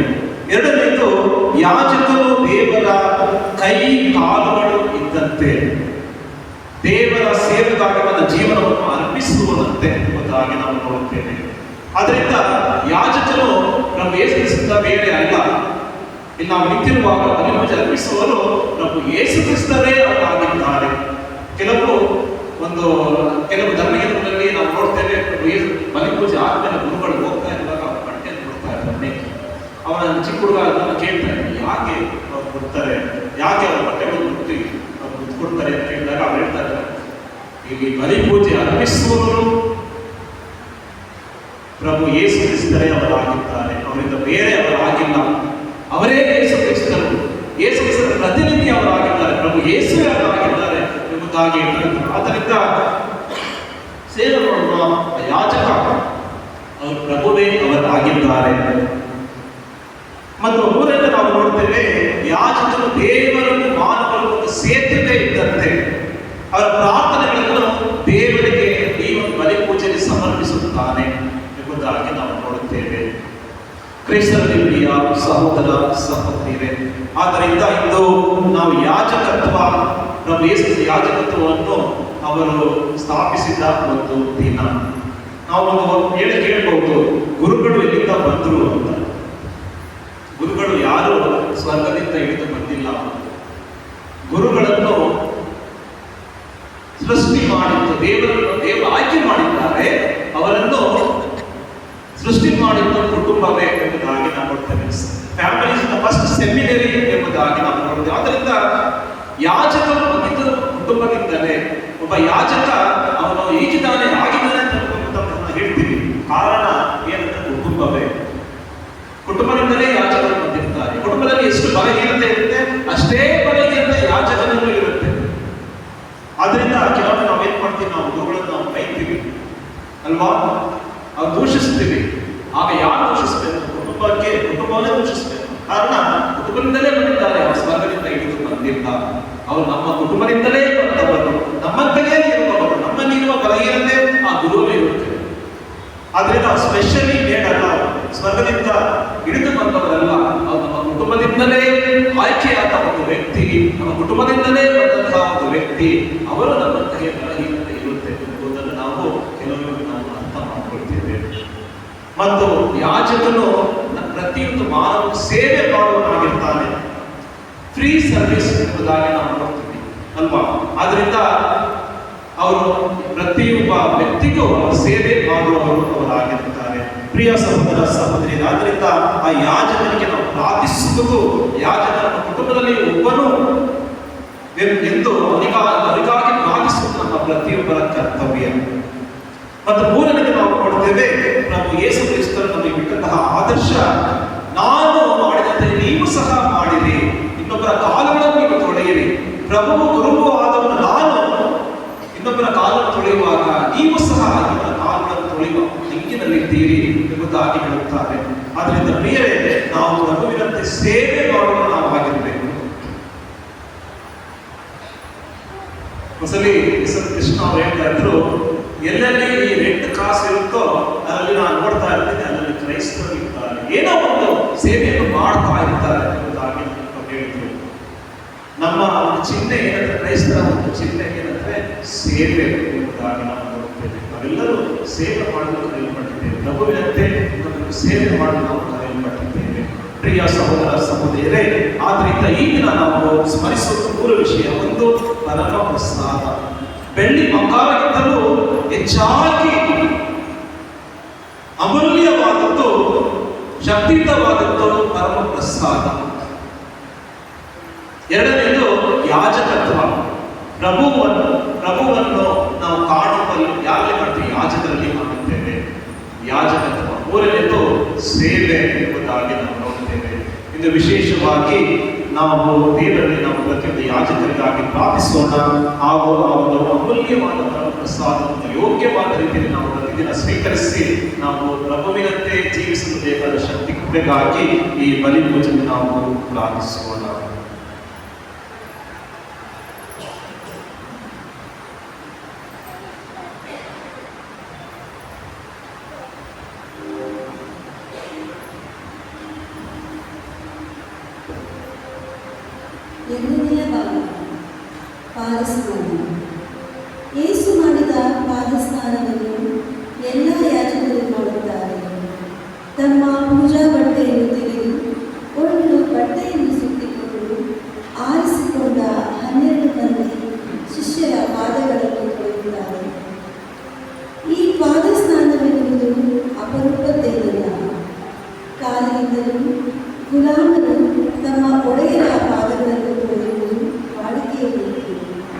ಇಂದಿಗೂ ಉತ್ತರ ಭಾರತದ ಬುಡಕಟ್ಟು ಜನರು ತಮ್ಮ ಮನೆಗೆ ಬರುವ ಅತಿಥಿಗಳ ಪಾದಗಳನ್ನು ತೊಳೆದು ಸತ್ಕರಿಸುತ್ತಾರೆ.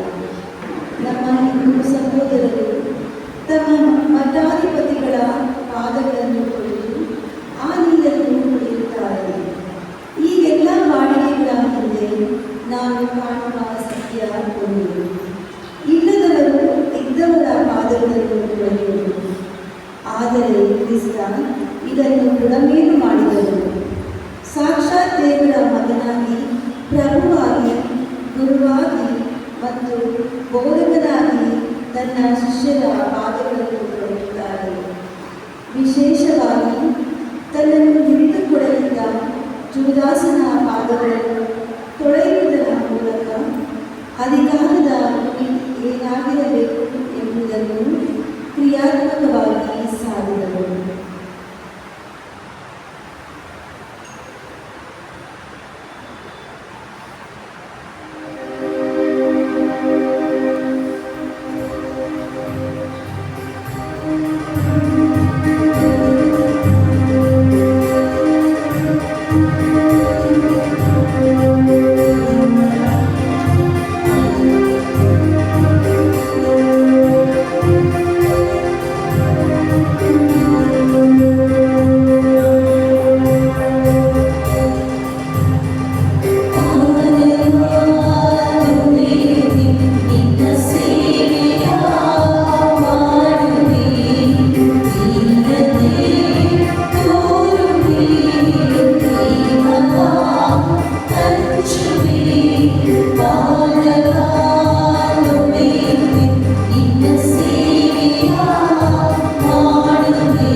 ಆತ್ಮೀಯ ಸಹೋದರ ಸಹೋದರಿಯರೇ, ಈ ಸಮಯದಲ್ಲಿ ನಮ್ಮ ಎಲ್ಲ ಕೋರಿಕೆಗಳನ್ನು ದೇವರ ಪಾದದಲ್ಲಿ ಸಮರ್ಪಿಸುತ್ತಾ ಪ್ರತ್ಯೇಕವಾಗಿ ನಮ್ಮ ವೈಯಕ್ತಿಕ ಕೋರಿಕೆಗಳನ್ನು ಹಾಗೂ ಪ್ರಭು ಪ್ರತಿಷ್ಠಾಪಿಸಿದ ಈ ಸುಂದರ ದಿನದಂದು ನಮ್ಮ ಅಗತ್ಯಗಳನ್ನು ಆಸೆಗಳನ್ನು ಪ್ರಭುವಿನ ಇಚ್ಛೆಗೆ ಅನುಗುಣವಾಗಿ ಇರಿಸೋಣ.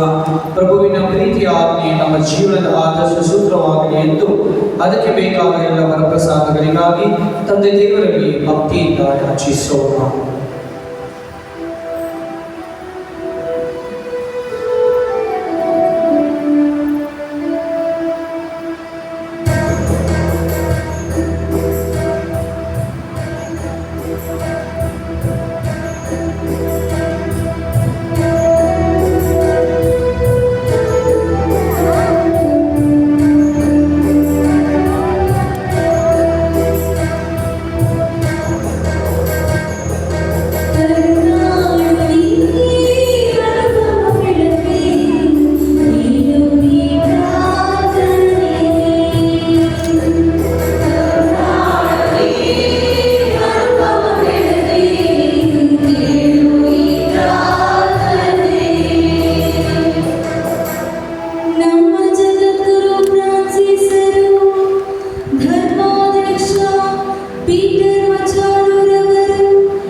ಮೌನವಾಗಿ ನಮ್ಮ ಸ್ವಂತ ಕೋರಿಕೆಗಳಿಗಾಗಿ ಪ್ರಾರ್ಥಿಸೋಣ.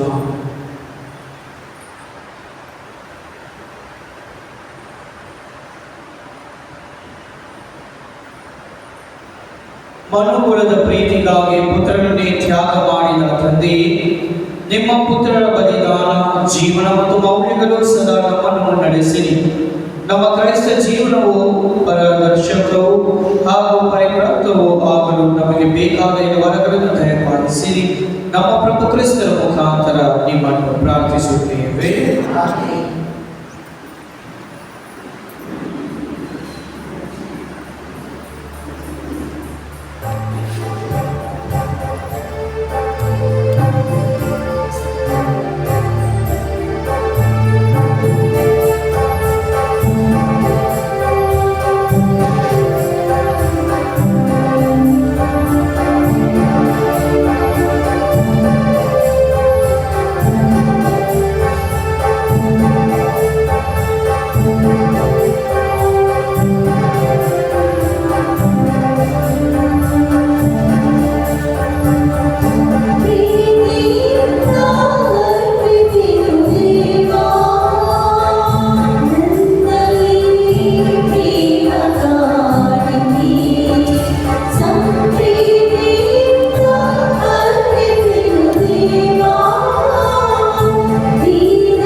ಸಹೋದರ ಸಹೋದರಿಯರೇ, ನನ್ನ ಮತ್ತು ನಿಮ್ಮ ಬಲಿಯು ಸರ್ವಶಕ್ತ ದೇವರಿಗೆ ಅಂಗೀಕೃತವಾಗುವಂತೆ ಪ್ರಾರ್ಥಿಸಿರಿ.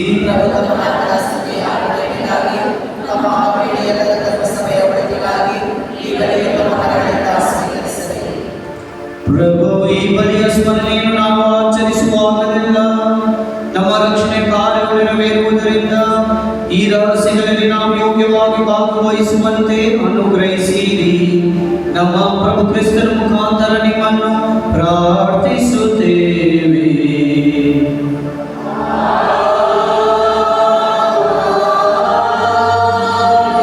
ಪ್ರಭು ನಿಮ್ಮೊಡನೆ ಇರಲಿ.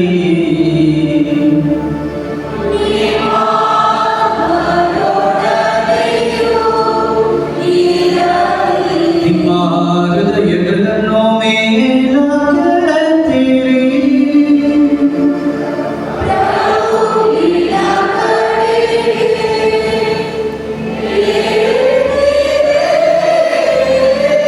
ನಮ್ಮ ಪ್ರಭು ದೇವರಿಗೆ ಕೃತಜ್ಞತೆಯನ್ನು ಸಲ್ಲಿಸೋಣ.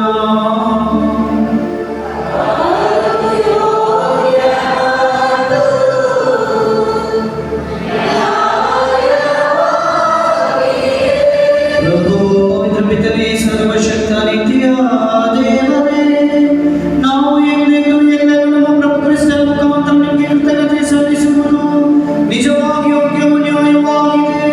ನಮ್ಮ ಕರ್ತವ್ಯ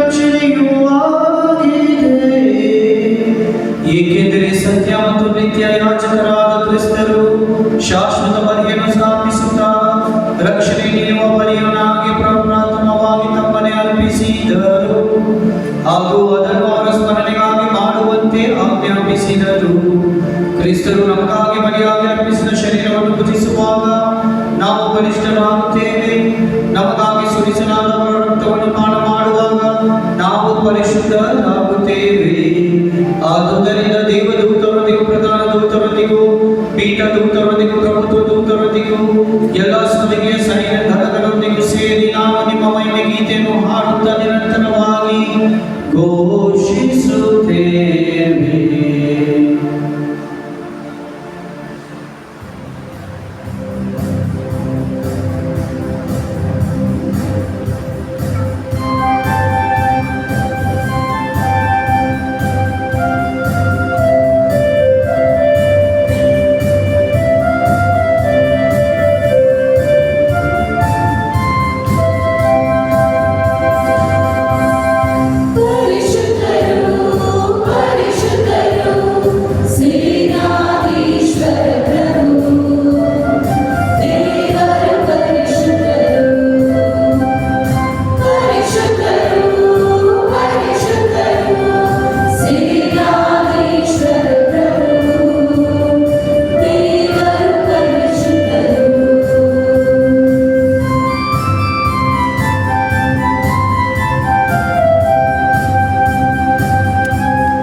ಪ್ರಭು, ನೀವು ನಿಜವಾಗಿಯೂ ಪರಿಶುದ್ಧರು, ಸರ್ವ ಪರಿಶುದ್ಧತೆಯ ಬುಗ್ಗೆಯೂ ನೀವೇ.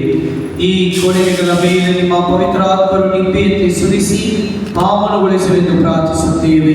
ನಮಗೆ ನಮ್ಮ ಪ್ರಭು ಯೇಸು ಕ್ರಿಸ್ತರ ಶರೀರ ಮತ್ತು ರಕ್ತವಾಗುವಂತೆ ಮಾಡಿರಿ.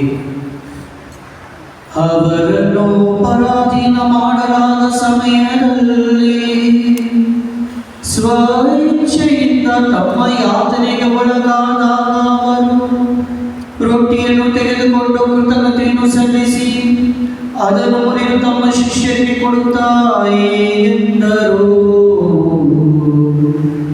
ತೆಗೆದುಕೊಳ್ಳಿ, ಇದನ್ನು ನೀವೆಲ್ಲರೂ ಭುಜಿಸಿರಿ, ಏಕೆಂದರೆ ಇದು ನಿಮಗಾಗಿ ಒಪ್ಪಿಸಲಾಗುವ ನನ್ನ ಶರೀರ.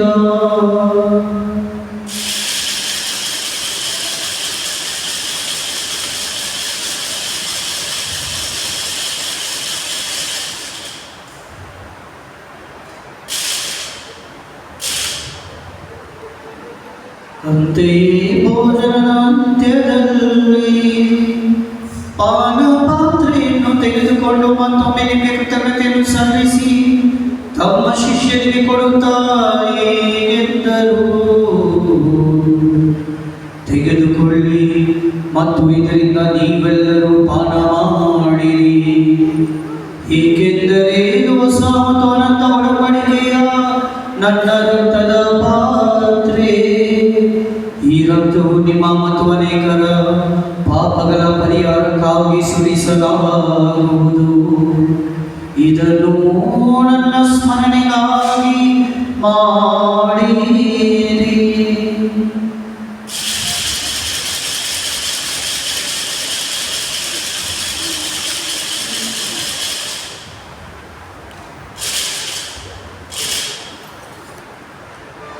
ವಿಶ್ವಾಸದ ರಹಸ್ಯ.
ಆದುದರಿಂದ ಪ್ರಭು ನಿಮ್ಮ ಸಮ್ಮುಖದಲ್ಲಿ ನಿಂತು ಸೇವೆ ಸಲ್ಲಿಸಲು ನಮ್ಮನ್ನು ಯೋಗ್ಯರೆಂದು ಪರಿಗಣಿಸಿದ್ದಕ್ಕಾಗಿ ನಿಮಗೆ ಕೃತಜ್ಞತೆಯನ್ನು ಸಲ್ಲಿಸುತ್ತೇವೆ. ಕ್ರಿಸ್ತನ ಮರಣ ಮತ್ತು ಪುನರುತ್ಥಾನದ ಸ್ಮರಣೆಯನ್ನು ಆಚರಿಸುತ್ತಾ ಜೀವವೀವ ರೊಟ್ಟಿಯನ್ನು ರಕ್ಷೆಯುವ ಪಾತ್ರನಿಗೆ ಅರ್ಪಿಸುತ್ತೇವೆ.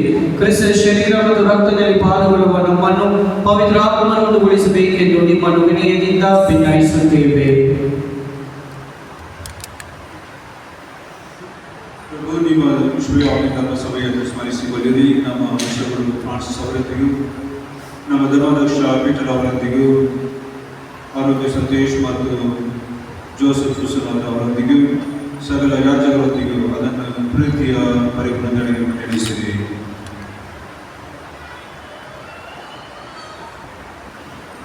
ಪ್ರಭು ಪುನರುತ್ಥಾನಕ್ಕೆ ವಿಶ್ರಮಿಸುತ್ತಿರುವ ನಮ್ಮ ಸಹೋದರ ಸಹೋದರಿಯರನ್ನು ನಿಮ್ಮ ದಯೆಯಲ್ಲಿ ಮೃತರಾದೆಲ್ಲರನ್ನು ಸ್ಮರಿಸಿಕೊಳ್ಳಿರಿ. ಅವರು ನಿಮ್ಮ ಸಮೂಹದ ಪ್ರಭೆಗೆ ಬರಮಾಡಿರಿ. ನಮ್ಮ ಮೇಲೆಯೂ ದಯೆ ತೋರಿರಿ. ದೇವ ಮಾತೆ ಪೂಜ್ಯ ಕನ್ಯಾಮರಿಯಮ್ಮನವರೊಂದಿಗೂ ಆಕೆಯ ಪತಿ ಸಂತ ಜೋಸೆಫರೊಂದಿಗೂ ಪುನೀತ ಪ್ರೇಷಿತರೊಂದಿಗೂ ಎಲ್ಲ ಕಾರಣಗಳಿಗೂ ಮೆಚ್ಚುಗೆ ಪಾತ್ರರಾದ ಸಕಲ ಸಂತರೊಂದಿಗೂ ನಾವು ನಿತ್ಯ ಜೀವಿತದಲ್ಲಿ ಸಹ ಭಾಗಿಗಳಾಗಿ ನಿಮ್ಮನ್ನು ಸ್ತುತಿಸಿ ಮಹಿಮೆ ಪಡಿಸುವಂತೆ ನಿಮ್ಮ ಪುತ್ರ ಯೇಸು ಕ್ರಿಸ್ತರ ಮುಖಾಂತರ ಪ್ರಾರ್ಥಿಸುತ್ತೇವೆ.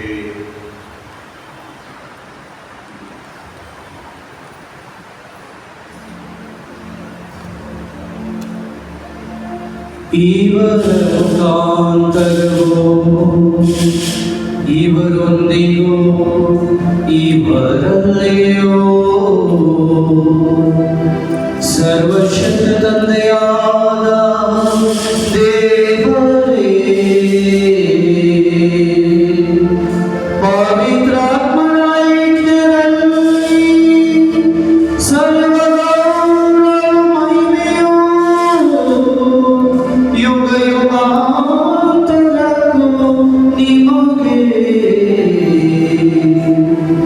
ಸಲ್ಲಲಿ.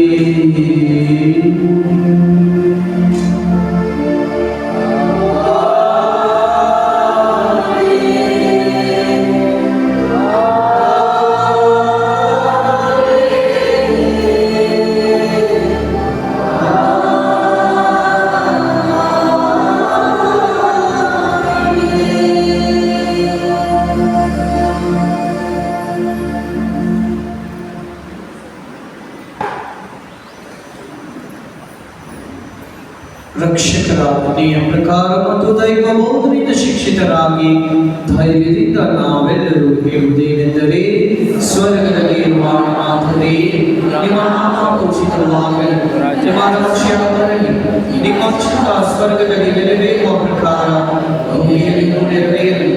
ನಮ್ಮ ಅನುದಿನದ ಆಹಾರವನ್ನು ಇಂದು ನಮಗೆ ನೀಡಿರಿ. ನಮಗೆ ತಪ್ಪು ಮಾಡಿದವರನ್ನು ನಾವು ಕ್ಷಮಿಸುವ ಪ್ರಕಾರ ನಮ್ಮ ಪಾಪಗಳನ್ನು ಕ್ಷಮಿಸಿ, ನಮ್ಮ ಶೋಧನೆಗಳನ್ನು ಪಡಿಸಿ, ಕೇಡಿಯಿಂದ ನಮ್ಮನ್ನು ರಕ್ಷಿಸಿರಿ. ಪ್ರಭು ಸಕಲ ಕೇಡುಗಳಿಂದ ನಮ್ಮನ್ನು ರಕ್ಷಿಸಲೆಂದು ಪ್ರಾರ್ಥಿಸುತ್ತೇವೆ.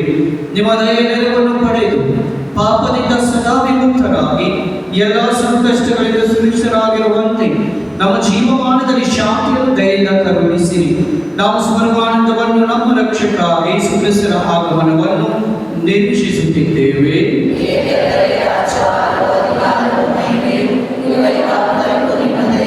ಪ್ರಭು ಯೇಸು ಕ್ರಿಸ್ತರೇ, ನಿಮ್ಮ ಪ್ರೇಷಿತರಿಗೆ ನಿಮಗೆ ಶಾಂತಿಯನ್ನು ಬಿಟ್ಟು ಹೋಗುತ್ತೇನೆ, ನನ್ನ ಶಾಂತಿ ನಿಮಗೆ ಕೊಡುತ್ತೇನೆ ಎಂದು ಹೇಳಿದ್ದೀರಿ. ನಮ್ಮ ಪಾಪಗಳ ರಕ್ಷಿಸದೆ ನಿಮಗೆ ವಿಶ್ವಾಸ ವೀಕ್ಷಿಸಿರಿ. ಅದಕ್ಕೆ ನಿಮ್ಮ ಚಿತ್ತದ ಪ್ರಕಾರ ಶಾಂತಿಯನ್ನು ಐಕ್ಯತೆಯನ್ನು ದಯೆಯಿಂದ ದಯಪಾಲಿಸಿರಿ. ಯುಗಾಂತರಕ್ಕೂ ಜೀವಿಸಿ ಆಳುವ ನಿಮ್ಮನ್ನು ಪ್ರಾರ್ಥಿಸುತ್ತೇವೆ.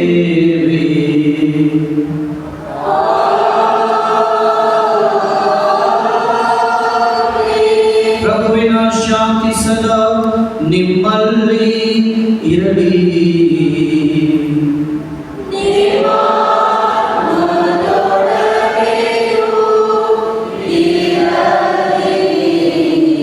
ಶಾಂತಿಯನ್ನು ಪ್ರಕಟಿಸುವುದಕ್ಕಾಗಿಯೇ ಲೋಕಕ್ಕೆ ಬಂದರು ಲೋಕೋದ್ಧಾರಕರು, ನಮ್ಮೆಲ್ಲರಿಗೂ ಶಾಂತಿ ನೀಡಿದರು.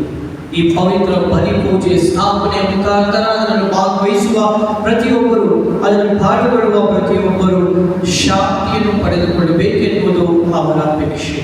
ಆದುದರಿಂದ ನಮಗೆ ನೀಡುವ ಶಾಂತಿ ಒಬ್ಬರಿಗೊಬ್ಬರು ನೋಡಿ, ಯೇಸು ಸ್ವಾಮಿ ನಮ್ಮ ಪರರಲ್ಲಿ, ನಮ್ಮ ಸಹೋದರ ಸಹೋದರರಿದ್ದಾರೆ, ನಮ್ಮ ಮಧ್ಯದಲ್ಲಿದ್ದಾರೆ, ಅವರನ್ನು ನೋಡಿ ನಾವೆಲ್ಲರೂ ಆ ಶಾಂತಿಯನ್ನು ನಾವು ಕೋರೋಣ.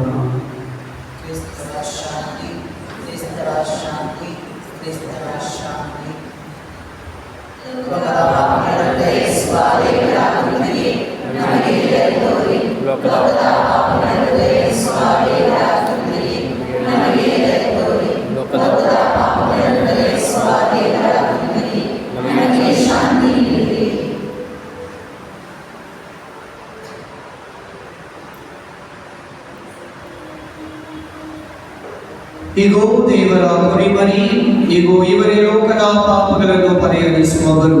ಕುರಿಮರಿಯ ಭೋಜನಕ್ಕೆ ಆಹ್ವಾನಿತರು ಭಾಗ್ಯವಂತರು.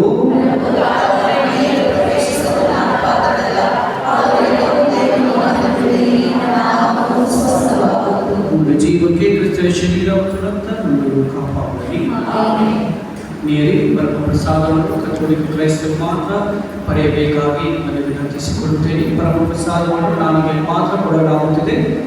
ವ್ಯಾಧಿಸ್ಥರಿಗೆ ಯಾರಿಗಾದರೂ ಇದ್ದರೆ ಅವರ ಕೈಗೆ ಕೊಡಿ.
Praise the Lord. Praise the Lord. Praise the Lord. ಆತ್ಮೀಯ ಸಹೋದರ ಸಹೋದರಿಯರೇ, ಏನೇ ದಿನ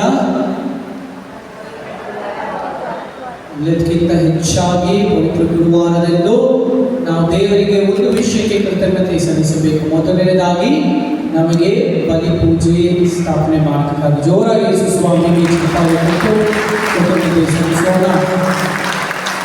ಪ್ರಾಟೆಸ್ಟೆಂಟ್ ಇಮ್ಯಾಜಿನಿಸ್ಟ್ ನಿಮ್ಗೆಲ್ಲರಿಗೂ ಗೊತ್ತಿರಬೇಕು, ಬೆನಿ ಹಿನ್ ಅಂತ ಕೇಳಿದ್ದೀರಾ?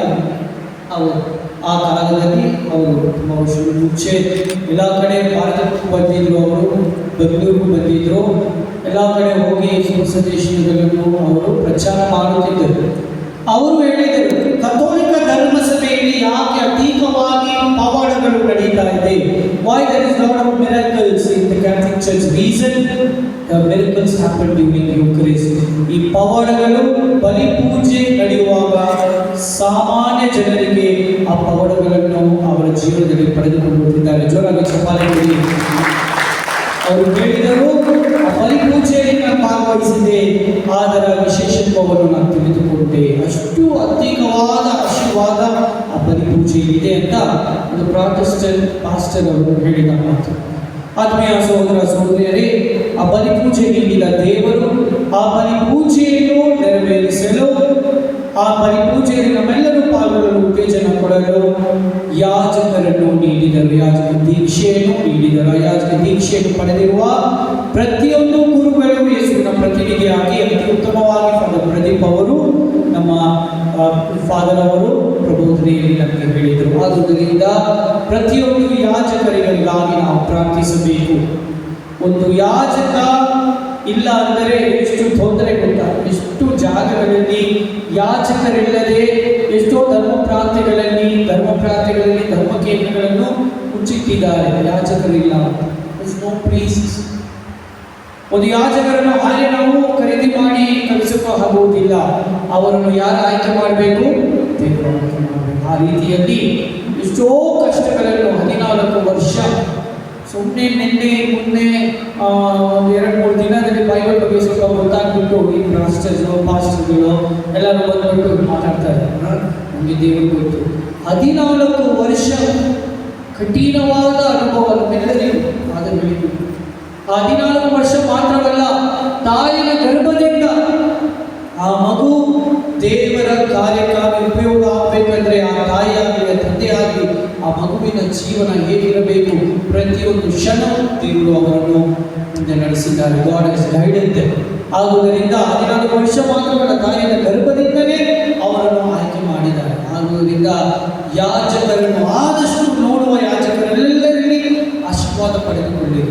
ಯಾಜಕರ ಕರಗಳು ಅತಿ ಅಮೂಲ್ಯವಾದ ಕರಗಳು, ದೇವರ ಕರಗಳು.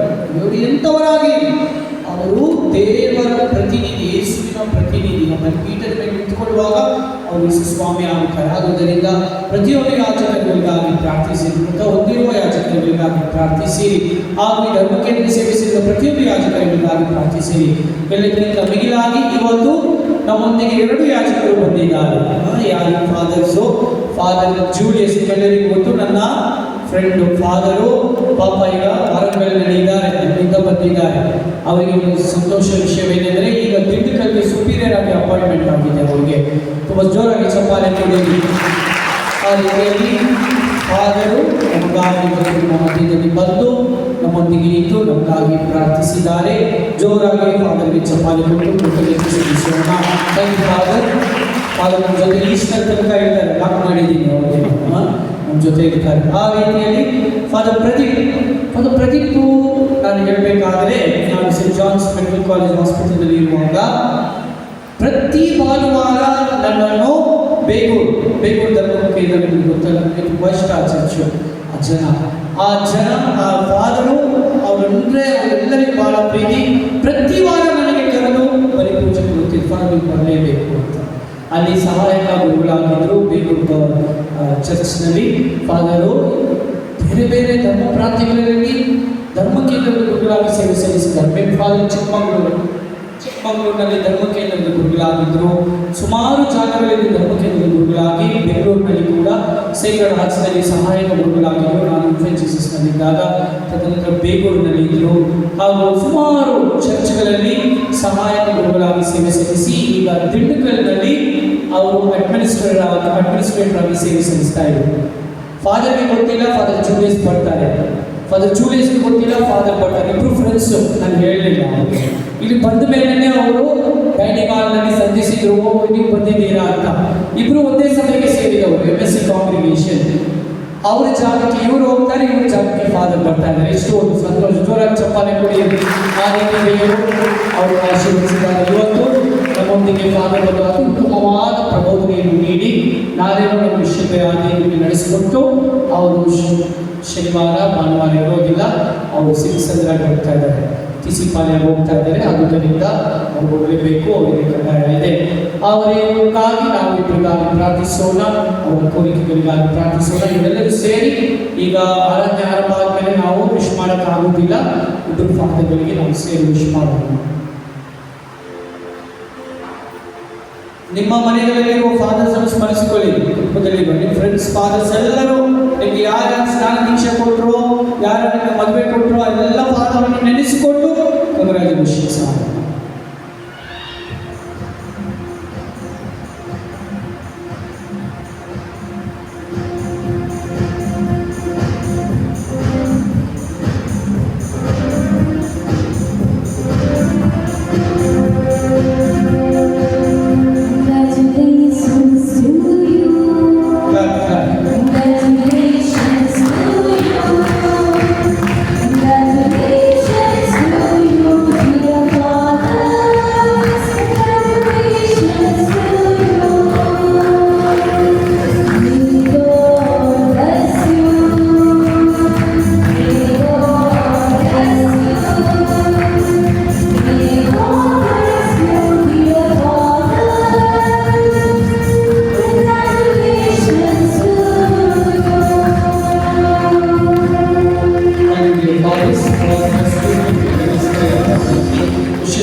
ಇವತ್ತು ಯಾರಾದ್ರೂ ವಿಧಿಗಾಗಿ ನಮಗಾಗಿ ನಿನ್ನೆಯಿಂದ ಇವತ್ತು ಸಂಜೆ ತನಕ ನಮ್ಮ Saint Joseph of top sisters ಅವರು ನಡೆಸಿಕೊಟ್ಟಿದ್ದಾರೆ. ಅತಿ ಉತ್ತಮವಾಗಿ ಅಲಂಕಾರ ಮಾಡಿದ್ದಾರೆ. ಅವರೊಂದಿಗೆ ನಮ್ಮ ಯೂತ್ ವಿಜೇತ್ ಆಲ್ವಿನ್ ಹಾಗೂ ಇತರರು ಅವರಿಗೆ ಸಹಾಯ ಮಾಡಿದ್ದಾರೆ. ಅವರಿಗೂ ನಾನು ಕೃತಜ್ಞತೆ ಸಲ್ಲಿಸುತ್ತೇನೆ. ಚಪ್ಪಾಳೆಯೊಂದಿಗೆ ಅವರು ಹಾಗೂ ಈ 12 ಮಂದಿ ಶಿಷ್ಯರು ನಾನು ಆಯ್ಕೆ ಮಾಡಿಲ್ಲ, ದೇವರು ಆಯ್ಕೆ ಮಾಡಿದ್ದಾರೆ. 12 ಮಂದಿ ನೀವು ನಮಗೆ ಬಹಳ ಒಂದು ಅಮೂಲ್ಯವಾದದ್ದು.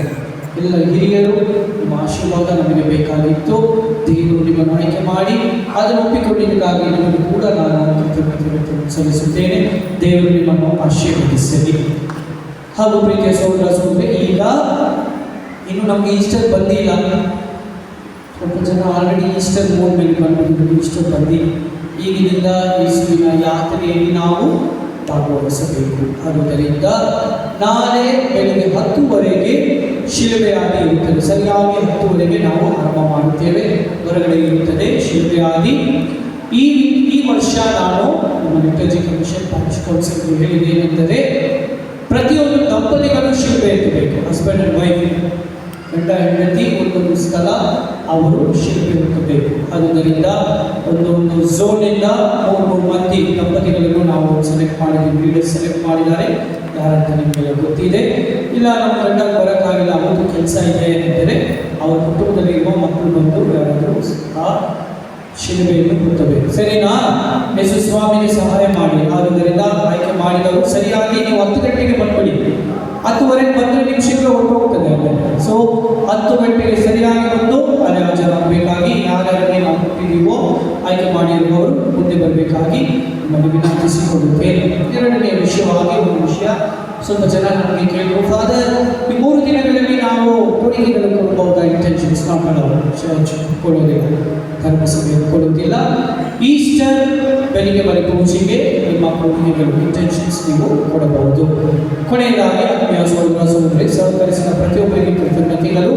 ಈಗ ಆರಾಧನೆ ವಿಧಿ ಇರುತ್ತದೆ. ಮೆರವಣಿಗೆ ಹೀಗೆ ಬಂದು ತದನಂತರ ಇಲ್ಲಿ ಬಂದು ಮೆರವಣಿಗೆ ಆರಾಧನೆಯನ್ನು ನಾವು ಆರಂಭ ಮಾಡುತ್ತೇವೆ. 8 ರಿಂದ 9 ಗಂಟೆಗೆ ಎಲ್ಲ ಕ್ಯಾಟೆಕಿಸಮ್ ಟೀಚರ್ಸ್ ಮಕ್ಕಳು ಮಾಡುತ್ತಾರೆ. 9 ರಿಂದ 10 ಗಂಟೆಗೆ ಗುರುಗಳು, ಕನ್ಯಾಸ್ತ್ರೀಗಳು, ಕೊಯರ್ ಅವರೆಲ್ಲರೂ ಇರ್ತಾರೆ. ಅವರು ಇರುತ್ತಾರೆ. 10ರಿಂದ 11 ಗಂಟೆಗೆ MCT ಪಾಲ್ ಆರೋಗ್ಯ ಜನ ಮೇರಿ ಸದಸ್ಯರು ನಡೆಸ್ತಾರೆ. 11ರಿಂದ 12 ಗಂಟೆಗೆ ಧರ್ಮಕೇಂದ್ರ ಗುರುಗಳೊಂದಿಗೆ ಎಲ್ಲರೂ ಸೇರಿ ನಾವು ಇದಕ್ಕಾಗಿ ಈ ಆರಾಧನೆಯಲ್ಲಿ ಭಾಗವಹಿಸೋಣ. ದಯಮಾಡಿ ನಿಮ್ಮಲ್ಲಿ ಒಂದು ವಿನಂತಿ, ಎಷ್ಟೇ ಕೆಲಸ ಇದೆ ಕೂಡ ಇವತ್ತು ಒಂದು ದಿನ ದೇವರಿಗಾಗಿ ತ್ಯಾಗ ಮಾಡಿ. ಇವತ್ತು ಒಂದು ದಿನ, ಈ ದೊಡ್ಡ ಗುರುವಾರ ಏನೇ ಬರುವುದಿಲ್ಲ, ವರ್ಷಕ್ಕೊಮ್ಮೆಲೆ ಬರೋದು.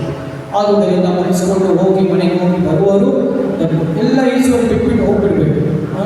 ದಯಮಾಡಿ ಇವತ್ತು ಯಾರು ಟಿವಿ ಹಾಕಬಾರ್ದು, ಮನೆಗೆ ಯಾರು ಟಿವಿ ಹಾಕಬಾರ್ದು, ಯಾರು ಮಾತಾಡಬಾರ್ದು, ಫೋನ್ ಜಾಸ್ತಿ ಮಾತಾಡಬಾರ್ದು. ಆಯ್ತು, ಇವತ್ತು ರಾತ್ರಿಯಿಂದ ಯಾಕೆ ನಾನು ತಮಾಷೆ. ಸೊ ಮನೆಗೆ ಹೋಗ್ಬಿಟ್ಟು ಸೀರಿಯಲ್ ನೋಡೋದು. ಮೊನ್ನೆ ಯಾರೋ ಒಂದು ಮನೆಗೆ ನಾನು ರಿಸೀವ್ ಹೋದೆ, ಏನೋ ಒಂದು ಸೀರಿಯಲ್ ನೋಡ್ತಾ ಇದ್ದೆ. ಆ ಸೀರಿಯಲ್ಗೆ ನಾನು ಚೆಕ್ ಮಾಡಿದೆ, ಇವರು ಸೀರಿಯಲ್ ನೋಡ್ತಾರ ಇಲ್ವಾ ಅಂತ. ನಾನು ಹೇಳಿದೆ, ಅವ್ರ ತಂದೆ ಏನು ಅಂತ. ಇಲ್ಲ ಅವ್ರ ಮಾವ ಅದು, ಅವರು ಒಂದು ಸೊಸೆ ಈಗಲೇ ಮದುವೆ ಆಗ ಕಂಡುಬಿಟ್ಟು ಅಂದರೆ ಸೀರಿಯಲ್ ಫಾದರ್ ಮುಂಚೆನೇ ನೋಡಿದ್ರು. ಫಾದರ್ 2 ವರ್ಷ ಮುಂಚೆನೇ ಆ ಸೀರಿಯಲ್ ಬರ್ತಾ ಇತ್ತು, ಈಗ ಬೇರೆ ಟೈಮಿಂಗ್ಗೆ ಬರ್ತಾ ಇದೆ. ನೋಡಿದ ಸೀರಿಯಲ್ ಅನ್ನು ಕೂಡ ಇವರು ಚೆನ್ನಾಗಿ ನೋಡ್ತಾ ಇದ್ದಾರೆ. ಸೊ ಆ ರೀತಿ ಈ ರೀತಿ ಕೇಳಿದ್ರೆ ಟೈಮ್ ಪಾಸ್ ಅಂತಾರೆ. ದಯಮಾಡಿ ನಿಮ್ಮಲ್ಲಿ ಕೇಳ್ಕೊಳ್ತೀವಿ, use your time with God. ಇವತ್ತು ಏನೇ ಸೀರಿಯಲು ಅದು ಇದು ಇದ್ರೆ ಎಲ್ಲ ಬಿಟ್ಟು ಯೇಸುವಿಗಾಗಿ ನಾವು ಈ ಸಮಯವನ್ನು ಕಳೆಯೋಣ. ಮನೆಗೆ ನೀವು ಆರಾಧನೆ ಮುಗಿಸ್ಕೊಂಡು ಆದಷ್ಟು ಬೇಗ ಹೋಗ್ಬಿಟ್ಟು ಬರುವವರು ಯೇಸುವನ್ನು ಬಿಟ್ಬಿಟ್ಟು ಹೋಗಬೇಡಿ. ನಮ್ಮೊಂದಿಗೆ ಅವ್ರು ಕೇಳಿದ ಹಾಗೆ ಒಂದೇ ಒಂದು ಗಂಟೆ ಶೋಧನೆಗೆ ಒಳಗಾಗದಂತೆ ನನ್ನೊಂದಿಗೆ ಪ್ರಾರ್ಥಿಸುತ್ತಿರುವಂಥ ಶಿಷ್ಯರು ಕೇಳಿದರು. ಅವರೊಂದಿಗೆ ಇರಲು ನಾವು ಮುಂದೆ ಬರೋಣ. ದಯಮಾಡಿ ಈಗ ಕೊನೆ ಆಶೀರ್ವಾದ, ಕೊನೆ ಪ್ರಾರ್ಥನೆ ನಂತರ ಆರಾಧನೆ ವಿಧಿ ಇರುತ್ತದೆ, ಅವರು ಓದುತ್ತಾರೆ. ತದನಂತರ ಅದು ಮಾಡಬೇಕು. ಇವತ್ತಿನ ಪೂಜಾ ವಿಧಿಯನ್ನು ನಡೆಸಿಕೊಟ್ಟ ವುಮೆನ್ಸ್ ಕಮಿಷನ್ ಸದಸ್ಯರಿಗೆ ನಾವು ಕೃತಜ್ಞತೆಗಳು. ನಾನು SCC ಮೆಂಬರ್ಸ್ ಮಾಡ್ತಾರೆ, ತದನಂತರ ಲಿಟರೇಚರ್ ಕಮಿಷನ್ಸ್ ಅವರು ನಡೆಸಿಕೊಡುತ್ತಾರೆ. ಕೊನೆಯ ಪ್ರಾರ್ಥನೆಗಾಗಿ ಎದುರು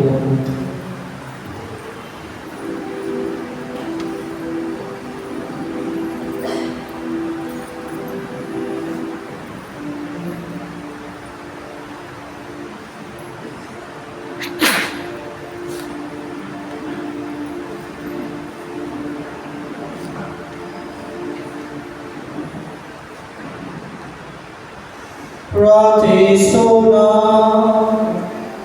ಸರ್ವಶಕ್ತ ದೇವರೇ, ಪ್ರಸ್ತುತ ಕಾಲದಲ್ಲಿ ನಿಮ್ಮ ಪುತ್ರರ ಅವತರದಿಂದ ನಮ್ಮನ್ನು ಪುನಶ್ಚೇತನಗೊಳಿಸಿದ್ದೀರಿ. ಅಂತೆಯೇ ಅವರ ಅನಂತ ಅವತರದಲ್ಲಿ ನಿರಂತರವಾಗಿ ಆನಂದಿಸುವಂತೆ ಅನುಗ್ರಹಿಸಿರಿ. ನಮ್ಮ ಪ್ರಭು ಕ್ರಿಸ್ತರ ಮುಖಾಂತರ ನಿಮ್ಮನ್ನು ಪ್ರಾರ್ಥಿಸುತ್ತೇವೆ.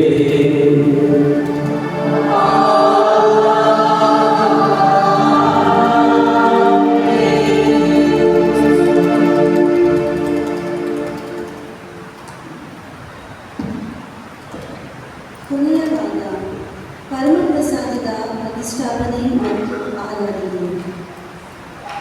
ಈ ರಾತ್ರಿ ಕ್ರಿಸ್ತನ ಬದುಕಿನಲ್ಲಿ ಮರೆಯಲಾಗದ ರಾತ್ರಿ. ಎಡೆಬಿಡದೆ ಕಳೆದ 3 ವರ್ಷಗಳಿಂದ ಜನಸೇವೆಗೆ ತೊಡಗಿಕೊಂಡು ತನ್ನ ತನು ಮನ ದನಗಳೆಲ್ಲ ಸಂಪೂರ್ಣವಾಗಿ ಸಮರ್ಪಿಸಿದ ಕ್ರಿಸ್ತ ಇಂದು ಅಸ್ತಮಿಸುವ ಸೂರ್ಯ. ಕ್ರಿಸ್ತನ ದರ್ಶನ ಪಡೆಯಲು, ಕ್ರಿಸ್ತನ ನುಡಿಗಳನ್ನು ಆಲಿಸಲು, ರೋಗಗಳನ್ನು ಗುಣಪಡಿಸಿಕೊಳ್ಳಲು, ಕ್ರಿಸ್ತನ ಸ್ಪರ್ಶವನ್ನು ಪಡೆಯಲು ಸದಾ ಕ್ರಿಸ್ತನ ಸುತ್ತಲೂ ಕಿಕ್ಕಿರಿಯುತ್ತಿದ್ದ ಜನಸ್ತೋಮ ಇಂದು ಕ್ರಿಸ್ತನಿಂದ ದೂರ ಸರಿದಿದೆ.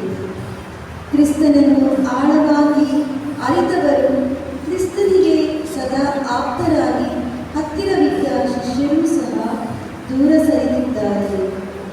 ತನ್ನ ತಂದೆಯ ಚಿತ್ತಕ್ಕೆ ತಲೆಬಾಗುವ ಕ್ರಿಸ್ತ ಕಲ್ವಾರಿ ಹಾದಿಯಲ್ಲಿ ಒಂಟಿಯಾಗಿ ಸಾಗುತ್ತಿದ್ದಾರೆ. ಆ ಕ್ರಿಸ್ತನೊಂದಿಗೆ ಕೆಲವು ಕ್ಷಣಗಳು ಪಡೆಯುತ್ತವೆ. ಪ್ರಭು ಕ್ರಿಸ್ತರು ನಮ್ಮೊಡನೆ ಶಾಶ್ವತವಾಗಿ ನೆಲೆಯೂರು ನಮ್ಮ ಆಧ್ಯಾತ್ಮಿಕ ಹಸಿವನ್ನು ನೀಗಿಸಲು ಆರಿಸಿಕೊಂಡಿದ್ದು ಅತ್ಯಂತ ಸಾಧಾರಣವಾದ ರೊಟ್ಟಿ ಮತ್ತು ರಸ. ಕ್ರಿಸ್ತ ಏನಾದರೂ ಮುದ್ದು ರತ್ನಗಳನ್ನು, ವಜ್ರ ವೈಡೂರ್ಯಗಳನ್ನು ಅಥವಾ ಬಂಗಾರವನ್ನು ಆಯ್ದುಕೊಂಡಿದ್ದರೆ ನಮ್ಮಿಂದ ದೂರವಾಗಿ ಬಿಡುತ್ತಿದ್ದವಲ್ಲವೇ? ನಮ್ಮ ಹೃದಯಾಳದ ಹಸಿವನ್ನು ಅರಿತು ನಮ್ಮೊಡನೆ ಶಾಶ್ವತವಾಗಿ ನೆಲೆಯೂರಿದ ಪ್ರಭು ಕ್ರಿಸ್ತರಿಗೆ ಕೃತಜ್ಞತೆಯನ್ನು ಅರ್ಪಿಸಲು ಆತನ ಸಾಮೀಪ್ಯದಲ್ಲಿ ಕುಳಿತು ಕೆಲವು ಕ್ಷಣಗಳನ್ನು